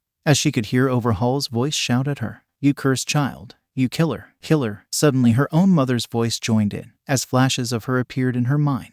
Killer. Killer. Killer. Killer. Eri. Eri's hand touched Namu's chest, and nothing happened. Suddenly Eri snapped back to reality, confused as to what just happened and why Namu was seemingly unaffected by her quirk, until she realized her quirk wasn't on. Namu quickly punched her away, shooting her into the air and almost going through the ceiling before Izuku caught her. Eri, what happened? Izuku was so scared and confused that he completely forgot to call her by her vigilante name. I can't. Eri was hyperventilating a lot. I'm sorry. Izuku could tell that Eri would be out of the battle, at least of a bit. She was completely unresponsive, just crying and saying I'm sorry over and over again. Meanwhile down below, Kota wasn't doing so great. After learning about his quirk's new power enhancement, he had been able to reliably keep Namu away from him. But he couldn't do this forever. He could feel his mana pool draining. He was already over halfway down. At this rate, it wouldn't be long before he ran out of power, and that would be the end of him. And so for once, he used some of that wisdom of Solomon. "We have to run," Kota said after giving Namu another blast of pressured water to keep it back. "We can't beat this thing." "I know," Izuku shouted back. "But if we run, then everyone else dies," Kota growled. On one hand, he didn't want to die. On the other, he didn't want other people to die in his place. And he didn't know which part of him was winning out. "And we won't have to," Izuku shouted at him. "Help is on the way." And then, right on cue, the doors of the USJ burst open. "Fear not, for I am here. All Might has joined the party. Now let's talk about the Namu." So many people suggested a ton of different ways the Marvels could have easily beaten the Namu. So I addressed all of them. Just shoot it with lightning. It can now absorb lightning. Just go for the brain. Okay, honestly I've never really thought of the brain as the weak spot on a Namu. It just wouldn't make sense for all for one to look at that thing and see its exposed brain without saying, doesn't it have a massive weak spot? My guess is that the brain just grows back through its regeneration quirk. Now some of you might be saying, it would be impossible for it to just grow back its brain. And that's true. And here is a list of other things quirks can do that are also impossible. Negate gravity on a singular object, see into the future, convert matter, make giant onomatopoeia come out of thin air. Not all quirks need to follow scientific logic. Have a erase it. Okay, I didn't really have any way for the Namu to counter that. Luckily I didn't need to. Did you guys really think that I was just gonna let Eri use her extremely quirk freely? Nah, thanks to a mountain of trauma, Eri will find using her quirk on people to be rather difficult. That's not just a balancing thing, it's also a character thing. As for why it can grow back its metal parts, that will be explained later. Notice how Tamura said, doctors instead of doctors. Anyway, that's all for now. Please leave your thoughts in the reviews and have a nice day. Okay, so apparently saying that Momo is smarter than Izuku is a controversial statement, and given how the show plays out, and all the fanfiction, I can kinda see how people could think that, given that fanfics often exaggerate Izuku's intelligence, and that manga, anime shows Izuku coming up with way more strategies than Momo. However, that's just because Izuku has way more screen time than Momo, and so he gets to come up with plans more. If you look at their actual official stats in the Ultra Analysis book, Momo's intelligence is listed as an S while Izuku's is listed as an S, so it's canonical that she is smarter than him. Some people try to say she's only smarter than him academically, but those stats are for how they operate as heroes, not as students, because they also list things like power and speed. You can see this because Minta is listed as smarter than Izuku despite having lower test scores. Again, people really like to exaggerate Izuku's intelligence and make him some sort of genius, but canonically he's just really smart. I'm not trying to downplay his smarts either because he is one of the smartest members of Class 1A. Only Momo and Minta are listed as being smarter than him. And only Bakugo and Tsuyu are listed as smart as him. Yeah, I honestly didn't know Tsu was that smart, but apparently she is. I don't object, I knew she was pretty clever, I just didn't know she was on the same level as Izuku and Bakugo. Anyway, I'm just going with what's been stated. On to the story. The moment All Might walked into the USJ, he was concerned. Firstly, he saw villains in the Marvels still here. That was concerning because according to Ada, he ran into the Marvels a few minutes ago, and adding in the time it took for him to get here, he would have expected for the villains to have been defeated, and for the Marvels to have left already. Secondly, the Marvels looked like they were actually struggling against this big, cyborg brain villain. In other words, he'd need to employ caution. Finally, All Might. Tamura smirked underneath the hand on his face. I'm so glad you're finally here. I was hoping you'd show up a bit later when the Marvels were already dead, so that way I could devote my full attention to watching you die. But watching you all struggle against my Namu, only to fall in the end, is also a satisfying enough conclusion.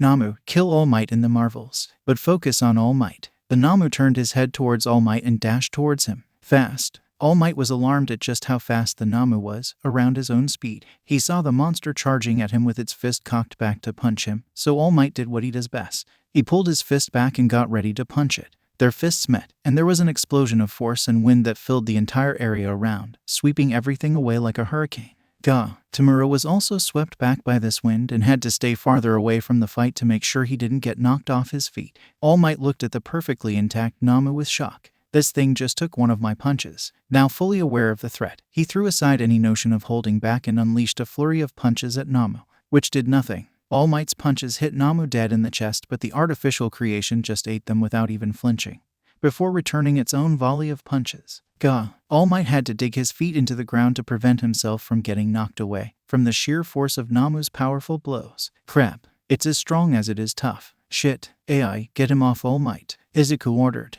Og, he better not try to fight us too. Kota complained but still complied, flying over to the Namu's left, before unleashing another torrent of water at the Namu, blasting it away and damaging its body quite a bit. Since when could he do that? All Might thought in shock, before shaking his head to refocus himself. No, I can ask those questions later. Right now I need to focus on that. All Might's train of thought stopped when he looked at what remained of Namu's body once Kota finished blasting it. Most of its skin had been blasted off as well as some muscles, so the bone was exposed in places. And there was a massive hole going all the way through its chest. And then he saw it start regenerating. That won't stop it for long, Kota growled. Trust me. Izuku quickly zoomed over to All Might's side. All Might, that thing has multiple quirks. It has a shock absorption quirk, an electricity absorption quirk, and super strength, speed, and regeneration. Its actual durability doesn't seem to hold up against attacks that aren't pure force, and it seems to be mindless and only functions off of that hand guy's orders. He said it was created to kill you and us. That's right, All Might. This Namu is the perfect thing created to kill you and those flying pests. It's the anti-symbol of peace, Tamura said off on the side, laughing dramatically. All right, that was a lot to take in. All Might felt a cold sweat go down his neck when he heard it had multiple quirks. But he could worry about that later. Right now he needed to focus on the battle. He heard crying and muttering, and looked up in the distance to see Eri still having a mental breakdown.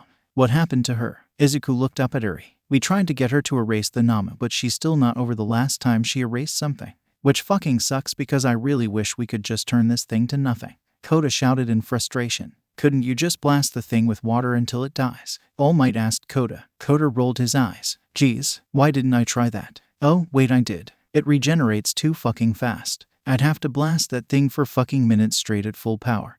But I don't have enough power left. I already used up half my fucking power supply holding it off. As the Namu started to finish up its regeneration process and began to rise, All Might began to take in the situation. There was an opponent who was perfectly built to take all of his attacks and dish them back. Marvel Akka was freaking the hell out and didn't seem like she was going to be of much help for a while. Marvel Midori didn't seem to know what to do. And Marvel AI could damage it, but apparently, the Marvels had a power limit and he had used about half of his. But the Namu now back to full capacity. And coming towards him, All Might knew what he had to do. Go beyond. He charged forward and met the Namu halfway. And the punch-off began. The Namu and All Might punched each other rapidly, both of them unleashing dozens of punches per second at each other, all with enough power to send those same hurricane-like winds out all around them. Didn't you hear? He was made to take all of your punches, even at 100%. Tamura laughed as he guarded his face against the winds. AI, help him out, Izuku once again ordered. TCH, Kota got ready to unleash another water blast.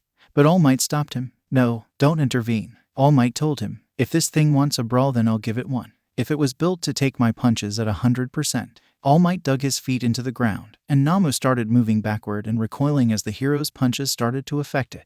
Then I'll have to punch it at beyond 100%. All Might shouted. His muscles were screaming, and what's left of his insides were on fire, but he kept on going, giving more than everything he had and laying into the Namu. Eventually, he punched it hard enough to send it flying back, and he chased after it and continued laying on the beating. Whoa, Izuku looked on in awe as his hero unleashed fisticuff hell on the Namu, and their fight raged all around the plaza, breaking apart the ground and the trees and whatever else was around as the two titans duked it out. Izuku wanted to indulge in his fanboying so hard right now, to be confident that All Might would beat this thing through pure power, despite the obvious work that had gone into making sure that would be impossible. But the smart side of him couldn't help but notice the excessive amount of blood coming from the hero's mouth. Even though All Might could now hurt Namu, Namu seemed to be hurting him a lot more. Each punch Namu gave wasn't softened by shock absorption or healed by regeneration. He took all those raw, and they hurt like hell. And that wasn't even mentioning all the blows he took to his weak spot. Those made him feel like he was gonna die each time the Namu hit it, and the Namu was hitting it every other second.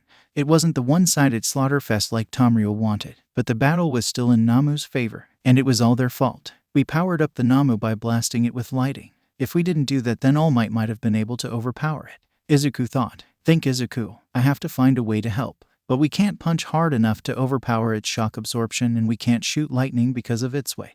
All quirks have limits. The shock absorption could only absorb so much. So maybe its electricity absorption has the same weakness and the electricity will cause it to explode or something. AI, we have to shoot it with lightning. Izuku turned to Kota, who looked at him wide-eyed. What? Midori, this thing is immune to lightning, Kota pointed out. No, it's absorbing it, just like it was absorbing the shock from our punches. And just like All Might can overpower its shock absorption, maybe we can overpower its lightning absorption, Izuku explained. Kota thought about it for a moment before realizing that he had a point. But still, that thing gets stronger the more we zap it, and I'm already at half power. I know, that's why we have to hit it hard and fast. And we have to hit it. Izuku looked up at Eri. Together. So that means we have to get Eri to get her shit together. Kota sighed. Alright, let's do this before All Might dies on us. With their course of action decided, they quickly zoomed over to Eri, who was still crying in the air. Eri, come on, we need you to snap out of it, Izuku shouted at her, grabbing onto her shoulders and shaking her around. Eri, come on, we're all gonna die. I'm sorry. Eri just kept sobbing, stuck in a trauma-induced trance. Izuku's words fell deaf on her ears, seeing that none of this was working. And time was running out. Kota did something he knew he was going to regret later. Slap. Eri recoiled back as Kota's hand slapped her across the face, so hard that it left a red mark on her cheek. Kota, what the heck? Izuku turned to the blue marvel angrily. We don't have time for this shit. We need her to wake the fuck up, Kota argued. What? Eri didn't know what just happened. One moment everything was so hazy, and the next, she felt a stinging pain in her right-left cheek. What happened? Ugh. Izuku decided he could scold Kota about this later. Right now he had to tell Eri the plan. Eri, All Might came in and is fighting Namu, but he's losing. We have to shoot it with as much electricity as we can, and it might explode. But we need to do it together, or we're all gonna die. Oh okay, Eri answered as quickly as she could. Alright, Izuku said, as all three marvels turned their attention towards All Might and the Namu, still exchanging blows across the plaza. First we're gonna need to get it to be still. Ko-ai, blast it with water again. Give me a few seconds to talk to All Might. Got it. Kota flew forward towards All Might and Namu's fight. And as he flew in overhead, he blasted Namu's head with another pressurized blast of water, destroying it entirely and sending his limp body to the ground for a moment. Izuku then quickly zipped next to All Might with Eri following in behind him. We're going to overload its electricity absorption power. If we do that, there is a chance that it might just explode. But to do that, we need you to make sure this thing stands still while we do it. It's gonna get stronger the more electricity we pump into it, but we have to do this. All Might looked at the quickly regenerating Namu. Really, the only way he could make sure this thing stayed down is if there wasn't anything left for it to grow back from, which was what Izuku's plan was. It wouldn't be easy, but it's what he had to do. All right, consider it done. Just as the Namu's head finished regenerating, All Might dashed right at it and grabbed its right arm and brought it behind it, and then he grabbed the Namu's other arm and brought that behind it too until he had the Namu in a lock. Namu struggled a bit, and All Might also struggled to keep Namu in place, but he was barely able to do it. All right, marvelous, attack, Izuku shouted. He, Kota, and Eri all charged up lighting in their hands before bringing them forward and shooting it out at the Namu at max power. The Namu's body absorbed the electricity, its metallic parts glowing blue as its muscles increase in size. Gr. Gak Grah. All Might struggled more and more as the Namu got stronger and stronger each second. What are they doing? Tamura asked over on the side. Don't they know that only makes it stronger? They might be trying to overload Namu's quirk, like All Might did, Kurogiri realized. If that happened, then it's very likely that the Namu would explode. Tamura's eyes widened as he realized that now he could actually lose. Namu, forget All Might. Focus on the marvels. Kill them now. The Namu struggled more and more to free itself of All Might's grasp, and after a few more jerks, he managed to free his arms. No, All Might shouted. He charged forward and grabbed Namu by the neck, but Namu elbowed All Might in the ribs, breaking them and causing All Might to cough up a lot of blood. Namu charged forward at the marvels who stood their ground, hoping the thing would just die already. It cocked its fist back as it neared Kota, ready to punch him down and out. Until only a few feet away from its target, its body was frozen completely. Izuku was confused until he looked and saw a trail of ice leading over to the Namu Framon of the UA. Students, Shoto Todoroki had joined the fight, and he wasn't alone. Off on the side, Tamura was suddenly hit in the back with an explosion and sent flying forward. Gah, what? Kurogiri barely managed to dodge an attack from Kirishima, going right next to Tamura. Damn it, Kirishima cursed his late timing. Tamura stood up and saw that he and Kurogiri were now surrounded by the returning 1A students. Students, what are you doing here? All Might shouted out. The marvels went in and the problem was not solved after 10 minutes, so we figured something was wrong. Todoroki explained, and we came to help. Mina shouted. You'll have to leave, it's too dangerous here. All Might warned them. Leave? Are you kidding? We got these shitty villains trapped. Bakugo barked. Shigaraki, I believe it's time for us to leave, Kurogiri suggested. What? No, there's still a chance. Namu can still beat them. Tamura shouted out, enraged at what his lackey was suggesting. We are already surrounded. Even if the Namu wins, if they take us out, it will be with orders and practically useless, and the heroes will take all of us, Kurogiri pointed out, opening a warp gate inside himself. It's time to go. Oh no, you fucking don't, Bakugo shouted, charging forward using his explosions to increase his speed. Tamura hated it, but Kurogiri had a point. He went back into Kurogiri's warp gate and exited the battle. Just as Bakugo was about to reach them, Kurogiri vanished, leaving through his warp gate away from the USJ. Damn it, Bakugo growled. Meanwhile, back with Namu, he quickly thawed out and broke out of the ice, the lightning doing a lot to thaw out its insides. However, it was clear that Namu's electricity absorption was starting to reach its limit. Its body was bulging. Its muscles had started to overtake the metal part and were pulsating with electricity. Rahhh. Namu was about to continue its charge, but All Might dashed towards it and tried to grab its body to stop it. Todoroki sent out another wave of ice, only freezing Namu's lower body, stopping it where All Might's hands were. Rahhh. Namu screamed as its body just kept getting more bloated, looking like it could burst at any second. We're almost there, Izuku shouted. I'm running out of power, Kota warned. Namu broke its legs out of the ice easily and elbowed All Might in the face again. But All Might held on. Again and again, Namu elbowed him, and with each blow, All Might's grip weakened. He can't hold him for long. It's gonna get us, Eri cried out in fear. Gyorararar. Izuku grit his teeth. They needed more. Kota was running out of power, and the Namu wasn't gonna stay away from them for long.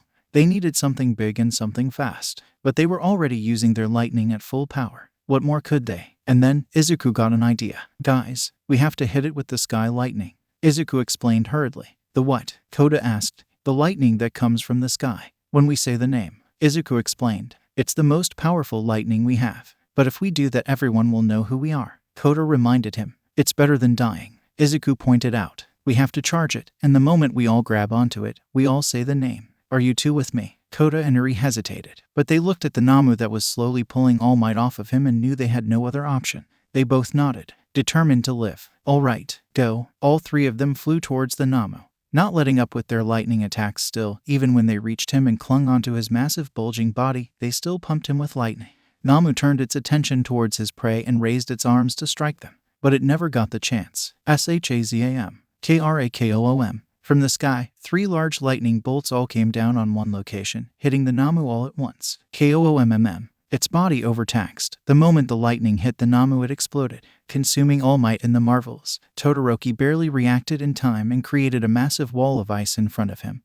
But all that did was soften the blow as the explosion tore through his ice and sent him flying back. And when he hit the floor, he was unconscious. The rest of the class had to look away from the blast. Luckily, they were far enough away for it not to reach them. A few seconds later, the explosion died down, leaving only a massive cloud of dust and ash. Holy crap, Mina cursed, staring at the massive cloud where the explosion had been. All Might, Toru cried in concern. Do you guys think he's okay? It's All Might. Of course, he's fine. It's the Marvels we should be fucking worried about, Bakugo told them. And Todoroki too. He was close to the explosion, Momo pointed out. Well, what are we just standing here for? Kirishima shouted out. We should. Let us handle it, Mr. Kirishima, came a familiar animal's voice. All the students looked up at the USJ entrance and saw Nezu standing alongside Ada and all the other UA pro heroes. It seems as if we're a bit late, Nezu said, but we'll take care of the rest. Before anyone says anything, don't worry. Kota is the only one that's fully out of power, so you don't have to worry about them getting captured.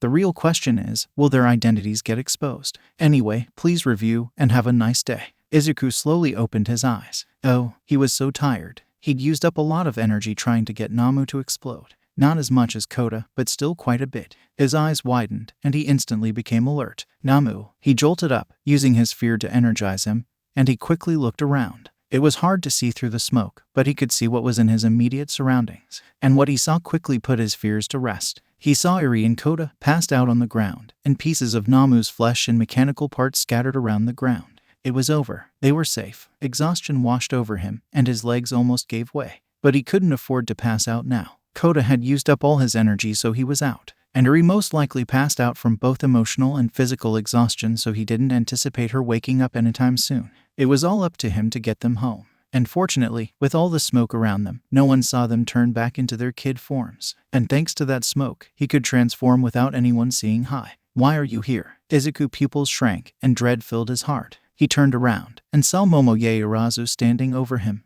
Oh come on. Izuku was tearing up. Why couldn't things be easy for them? Just once. Don't cry. Don't cry. Don't cry. Oh dear. I didn't mean to alarm you. Momo quickly tried to reassure Izuku, who she just saw as a scared child. She then bent down and scooped him up. Are you okay? Are you injured? This did not help, partially because now Izuku was trapped. If he called down his lightning, it would hit her too. Also, she was now holding Izuku against her body in her very exposing hero costume, and Izuku did not appreciate that in the slightest. I'm fine now, please let me go, Izuku said, his face beet red, as he lightly struggled to get out of Momo's grip, but to no avail. That's no good. I have to get you to the teachers at once. Momo was about to leave when she noticed Kota and Eri lying there. There's more of you? Wherever did you all come from? We were hostages. Izuku came up with the best excuse he could come up with. The villains kidnapped us and used us as hostages. But the Marvels showed up and saved us. I see. But how did you get here? Momo asked him. I don't know. Izuku feigned ignorance, not being able to come up with a better explanation in his flustered state.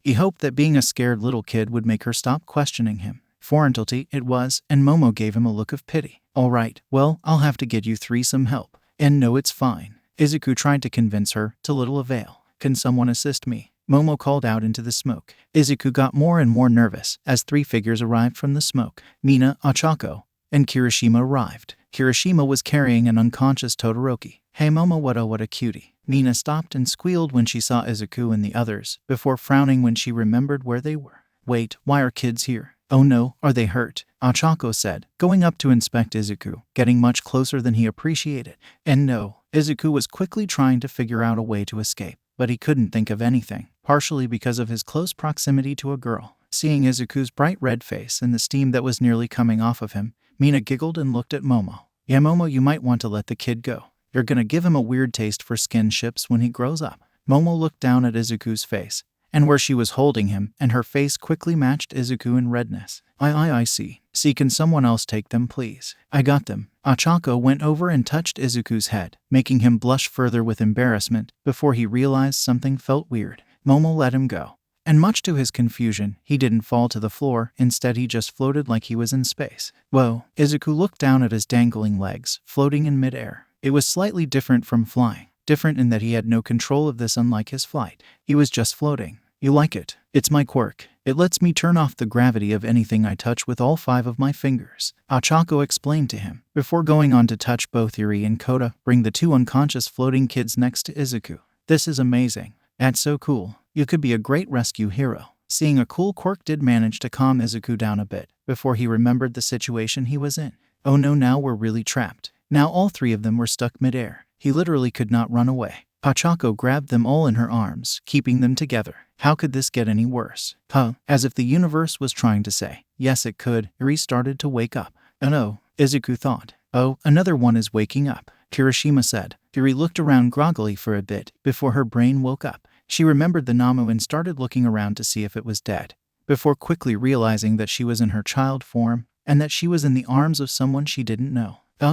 The students saw the girl starting to panic, as tears started glimmering in the corner of her eyes. Hey, it's okay. The villains are gone now. Mina tried to reassure her, but to no avail. As Sha before Eri could say the word, Izuku covered her mouth. Don't say it, Izuku shouted. Don't say the word. Eri gave him a confused and fearful look, and Izuku gave her a determined, reassuring look in return. We're Akayo, have to trust me, Izuku told her. The determination in Izuku's voice, and the fact that it was Izuku saying it, calmed Eri down to a degree, and she gave him a look showing her trust in him. Izuku took his hand off of Eri's mouth, and turned to the very confused Yue. Students, sorry about her. Eri gets scared very easily, and Ush was trying to say a no word, so I had to stop her. Sorry. The students gave them a weird look, before shrugging it off. They were kids after all. 90. Any sign of the Marvels? Nezu asked Snipe after the hero just got back from surveying the building. None. Sorry. Snipe apologized. Nezu sighed and shook his head. While they couldn't have gone through the exits, we had those covered. Did you see any signs of them flying through the roof? No, Snipe answered. But it's possible I missed something. Well, you should focus on rounding up the remaining villains, Nezu told the hero, who nodded and ran back into the building. Nezu's ever-present was nearly slipping. This was a disaster. Villains attacked his students with an all-might-worthy monster, and the Marvels broke in, and now nobody knew where they were. At least no one was hurt except All Might. Fortunately, Semnitas came in and kept anyone from seeing him in his skinny form.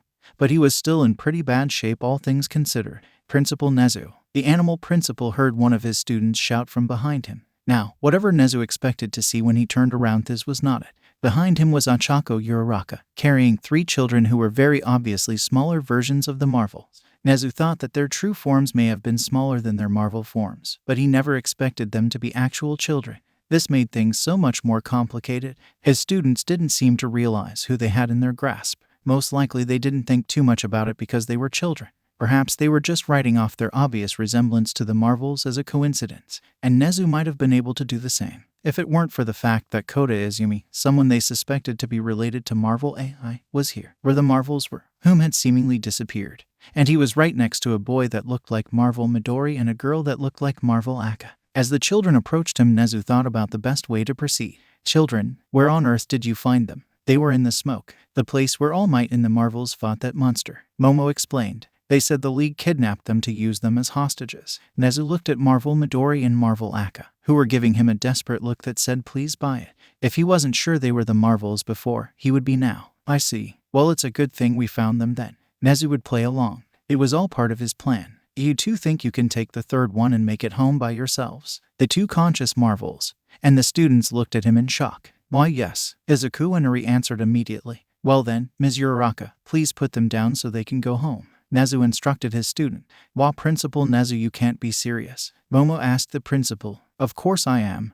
They appear to be uninjured, and they said they can make it home. Nezu told her. Ms. Uraraka, if you would. But Ochako stopped when she saw the look Nezu was giving her, telling her that this was not a request. With some trepidation, Ochako set the children down on the ground and undid the effects of her quirk. Almost immediately, Izuku grabbed the unconscious Kota's arms. Thank you for everything, but we should get home now. Our parents will be worried. Eri grabbed his legs. Eri quickly did as instructed, and the 2 ran off, carrying Kota with them. Once they were out of earshot, Nezu turned to his students, being me Ms. Hagakure, with haste. 90. After getting a good distance away from Yue, the kids ducked into an alleyway and placed Kota on the ground before stopping to catch their breath. Izuku stopped when suddenly Eri latched onto him and started crying into his shoulder. I'm sorry, I'm sorry, I'm sorry. The horned girl sobbed. I'm sorry, I'm sorry. Eri kept sobbing, muttering she was sobbing, and Izuku put his arms around her and started patting her on the back. It's okay, it's okay. Izuku reassured her. We're okay. It's all over now. After a few minutes, Izuku managed to calm her down. Let's just go home, he told her, looking around to make sure no one was looking, before looking back at Eri. Do you have enough energy to get back home? I think so, Eri stuttered. I'm tired. We can rest when we get home, Izuku told her. Here, let's do it together. 3, 2, 1, SHAZAM. They both shouted at the same time. KRAKOOM. Lightning came out of the clear sky and struck the 2 of them, transforming them into their champion forms. Izuku grabbed Kota, and the 2 took off into the sky. Little did they know, someone had been watching. They just couldn't see her. 100. Once again, the pro heroes were gathered in a police briefing room. Given that it was the same heroes that had been gathered for the Marvels meeting, the heroes assumed this meeting was once again about the troublesome trio. Thank you for gathering, everyone. Nezu was in the front of the room this time. As you may have surmised, we will be talking about the Marvels again. Did we manage to find their identities? Kamui Woods asked. Can we finally go after them? Mariko asked eagerly. Yes and no, Nezu answered. We did find out their identities. Butit's complicated. Of course it is, Aizawa said, while in a full body cast. Nezu pulled out a remote and pressed the power button, displaying the image of Izuku, Eri, and Kota in their child forms on a screen behind him. These are the Marvels' true forms. What? Shouted pretty much every hero there. Wait a minute, are you telling me that the Marvels are children? Ryukyu shouted in shock and outrage. All this time we've been fighting kids. Fatgum was in disbelief, with a look of shock and horror on his face. Are you saying we've been getting our asses handed to us by toddlers? Mariko shouted, now seeming even more pissed than before. Everyone, please quiet down, Crust told everyone, and after a few minutes, the room became quiet. Principal Nezu, please explain. How could the Marvels, some of the most powerful vigilantes in history, be children who don't even appear to be over 10? Well, as you are all likely well aware, there was an attack on UA 2 days ago. Nezu started to explain. Me and my staff will be handling the issue of the League of Villains, but another group that showed up was the Marvels. However, as we were cleaning up, one of my students came to me, holding these 3 children together. Apparently they were found where the Marvels had last been seen fighting the villains, and their explanation was that they were taken hostage, although there was no report of anyone seeing them anywhere in the facility beforehand. And all the villains we captured knew nothing of any hostages. They also said they needed to get home to their parents, despite the fact that all of them are orphans. And if you remember correctly, one of them is Kota Izumi, someone we suspected was connected to Marvel AI. So his appearance here alongside two other children who look identical to Marvel Midori and Aka tells me that they are in fact the Marvels. And also, this. Nezu pressed a button on the remote, and it showed a video of Eri and Izuku transforming before flying away with Kota. There were a few moments of silence in the room before Fat Gum spoke. So what do we do now? He asked. They're kids. We can't just beat them into submission. Why not? Mariko gave him an irritated look. Why not? Fat Gum looked at the rabbit hero with fury in his eyes. They're kids. They're like Nezu. How old are they? AI and Aka are 7, Midori is 8. Nezu answered. Are you telling me you don't have an issue with fighting kids who haven't even hit the double digits yet? Fat Gum shouted. Well, what are we gonna do? Just ask them nicely to stop. Mariko asked sarcastically. You think any kid with that much power would bother listening to us? There has to be a better way. Crust protested. What kind of heroes would we be if we laid our hands on innocent children? Innocent? Hawks raised an eyebrow. They're vigilantes. They're children, Crust argued. They don't know the consequences of what they're doing. And they're orphans. They don't have any parents to explain this to them. We need to tell them that what they're doing is. And you think they're just gonna stand there and let you explain it to them? Aizawa said, his voice slightly muffled by the bandages. I'm not any more eager about the thought of attacking orphan children, but we don't have much a choice here. There's always a choice. Fat Gum argued. We're heroes. We find a way to do what's right. Heroes also have to know when to compromise. Night Eye finally spoke up. Nezu, before we continue this debate, let's hear more about these children. Very well. Nezu pressed another button on the remote, and the screen showed an image of Kota Izumi, son the water hose duo. We've gone over most of the information about him, except for a few things, one of which is his quirk, hydrokinesis, a combination of his parents' quirks. It allows him to shoot water from his palms and control it, an ability Marvel AI had never displayed until the USJ, where All Might said he saw Marvel AI use this ability. And as for the other bit of information, well, we'll get to that later. Nezu pressed a button, and the image changed, this time to show Izuku. This is Izuku Midoriya. Funnily enough, his last name was similar to his vigilante name the whole time. He was diagnosed as quirkless at age 6, with his father walking out on him soon after. Scum, Rikyu scowled. Not too long after, his mother died in a fire, and he was placed into the care of family friend, Mitsuki Bakugo, and her husband Masaru. However, a few days later he ran away. Nezu explained, given what we know about the Bakugo family, abuse is suspected as a possible reason why he ran, although questioning their son has now shown any evidence of this. Poor kid. Being quirkless can't be easy. Fat Gum gave the image a sad look. He would have never thought that kid smiling brightly in the photo would have gone through so much. Next, we have Eri. Nezu pressed a button and showed an image of Eri, or rather, a drawing of Eri. Why is it a drawing and not a picture like the other two? Kamui asked. Because there are no pictures of her. Nezu explained. There is no information about her at all. No information. Night Eye asked. No parents, backstory, no school information? Nothing. No. Nezu shook his head. The only reason we know her name is Eri is because according to one of my students, Midoriya called her that. And that's assuming he used her real name. She has no records, no birth certificate, and there have been no missing children reports fitting her description. And there has been only one report of her being seen before. Watch. Nezu pressed another button, and another video played on the screen. This time it showed a security camera feed from a train station. Everything was happening as usual, until a cry was heard from out of view. Help! Izuku, Kota, and Eri all ran in. Bad men. They touched me in my no-no places, and now I can't be a bride anymore, Eri cried. The heroes then watched as the crowd rushed the children onto the train, as two of Overhaul's goons came in. Those are Overhaul's men, Night Eye pointed out as the video ended. Indeed, but it doesn't end there, Nezu explained, because those 3 children never got off that train. What? Death Arms asked. The people on that train reported that the children simply vanished in a flash of light. Nezu explained. They never got off that train. And funnily enough, do you want to know who did get off that train? The Marvels. Wait, if we had this information, then how didn't we know their identities sooner? Death Arms asked. Because no one noticed the Marvels on the train. Nezu continued. No one reported the Marvels teleporting or suddenly appearing. But when we tracked down the people on the train and at the station, none of them said they remembered the Marvels getting on the train. Somehow the Marvels reappeared on the train, without anyone noticing. That doesn't sound possible, Best Jeanist commented. Well, whatever happened, the next time these kids were at a police station, they entered and were seen by some officers, but they left being carried, unconscious, by those same officers, who claimed that they were bringing them home. Nezu explained, but seeing as how they were definitely never brought back, and the children were being chased by Overhaul's men for whatever reason, it's safe to say that those officers knocked them unconscious and brought them to Overhaul. Night Eye scowled. That must have been why no one ever saw the Marvels enter Overhaul's base, and why they were there to begin with, as well as all those reports of lightning bolts coming out of the sky. Endeavor added, from what we've seen, they need to be hit by lightning that they summon to transform in and out of their Marvel forms. But none of this explains how they got their powers in the first place. Ryukyu pointed out, I have a theory, Nezu said, but first a question. Why were they running from Overhaul and his henchmen?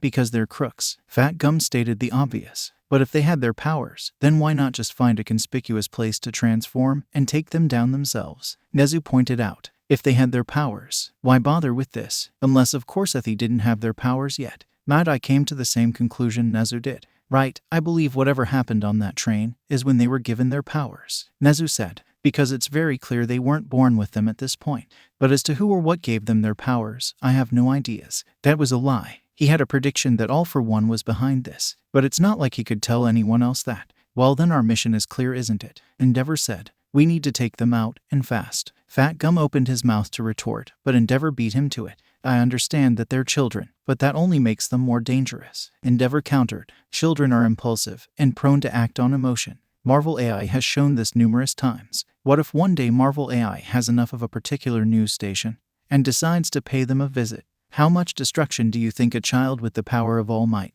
throwing a tantrum would cause? After that there was a pause, as the more tentative heroes had to concede to the fact that the Flame Hero had a point. Children that young should not be trusted with power that great. It's amazing that they haven't killed anyone yet. Endeavor continued. But we can't just wait until they either make a mistake or just grow tired of being slandered in the media. We need to take them down before someone gets hurt. Not to mention, there is someone capable of giving power like this to people, and the Marvels are our only lead. They're too important to allow things like age to stop us. It's not an option. Once again, the heroes in the room who weren't already on board had to concede, although it was obvious to see they didn't like it one bit. Thank you, Endeavor, Nezu said, before continuing. Now, we can't release their identities to the public for obvious reasons. If people found out that that kind of power was in the hands of children, it would cause a panic. Not to mention it would harm hero society regardless of our actions. On one hand, you'll have people asking how we haven't managed to catch 2 7-year-olds and an 8-year-old yet. And on the other hand, you'll have people outraged that we'll be fighting children at all. However, this information will be given out to a limited number of pro-heroes. Suddenly, Crust raised his hand. Yes, Nezu called on him. You don't think that Overhaul actually touched the girl in that way, do you? Crust asked, his face showing that he desperately hoped the answer was no. Suddenly the mood in the room shifted, as everyone's faces quickly matched Crust, as they looked at Nezu for an answer. He would not know, Nezu answered, the smile gone from his face. Night Eye was the one who had been studying the Yakuza, so it would be up to him. Everyone looked at Night Eye, whose expression remained neutral as he pushed up his glasses. Given what I know of Kai Chisaki, I wouldn't have suspected it of him, but I wouldn't put it above him either. And given Marvel's Aka's behavior, it's most certainly not out of the question. Shit, that's not an answer, Mariko shouted. Well, I don't have a definitive answer, Night Eye retorted. That is the best I have. And that uncertain and uncomfortable feeling would plague the room for the rest of the meeting, as the heroes wondered what that girl went through. 80. I was punching orphans. Naomasa sighed as his friend vomited blood all over his desk. That's about how I thought you would react to the news. After he stopped choking on his own blood, All Might spoke up. I was punching orphans. Orhan children. Naomasa sighed. He was gonna be like that for a while. Yeah, All Might is not having a good time. So now their identities are out. If you're wondering how Toru managed to hide a camera while tailing someone, she hid it in her hair. When things go in her, they're shown to also turn invisible. So if she hid a camera or a phone in her hair, it would be completely invisible while also being able to take a video or a picture clearly because the hair is invisible. It's like an invisibility cloak. You can see through it, but they can't. Anyway, the trio wasn't captured, but they're not in a good position. What will the heroes do to try and catch these vigilantes? And what villains will emerge to try and get in the way? Anyway, that's all for now. Please review and have a nice day.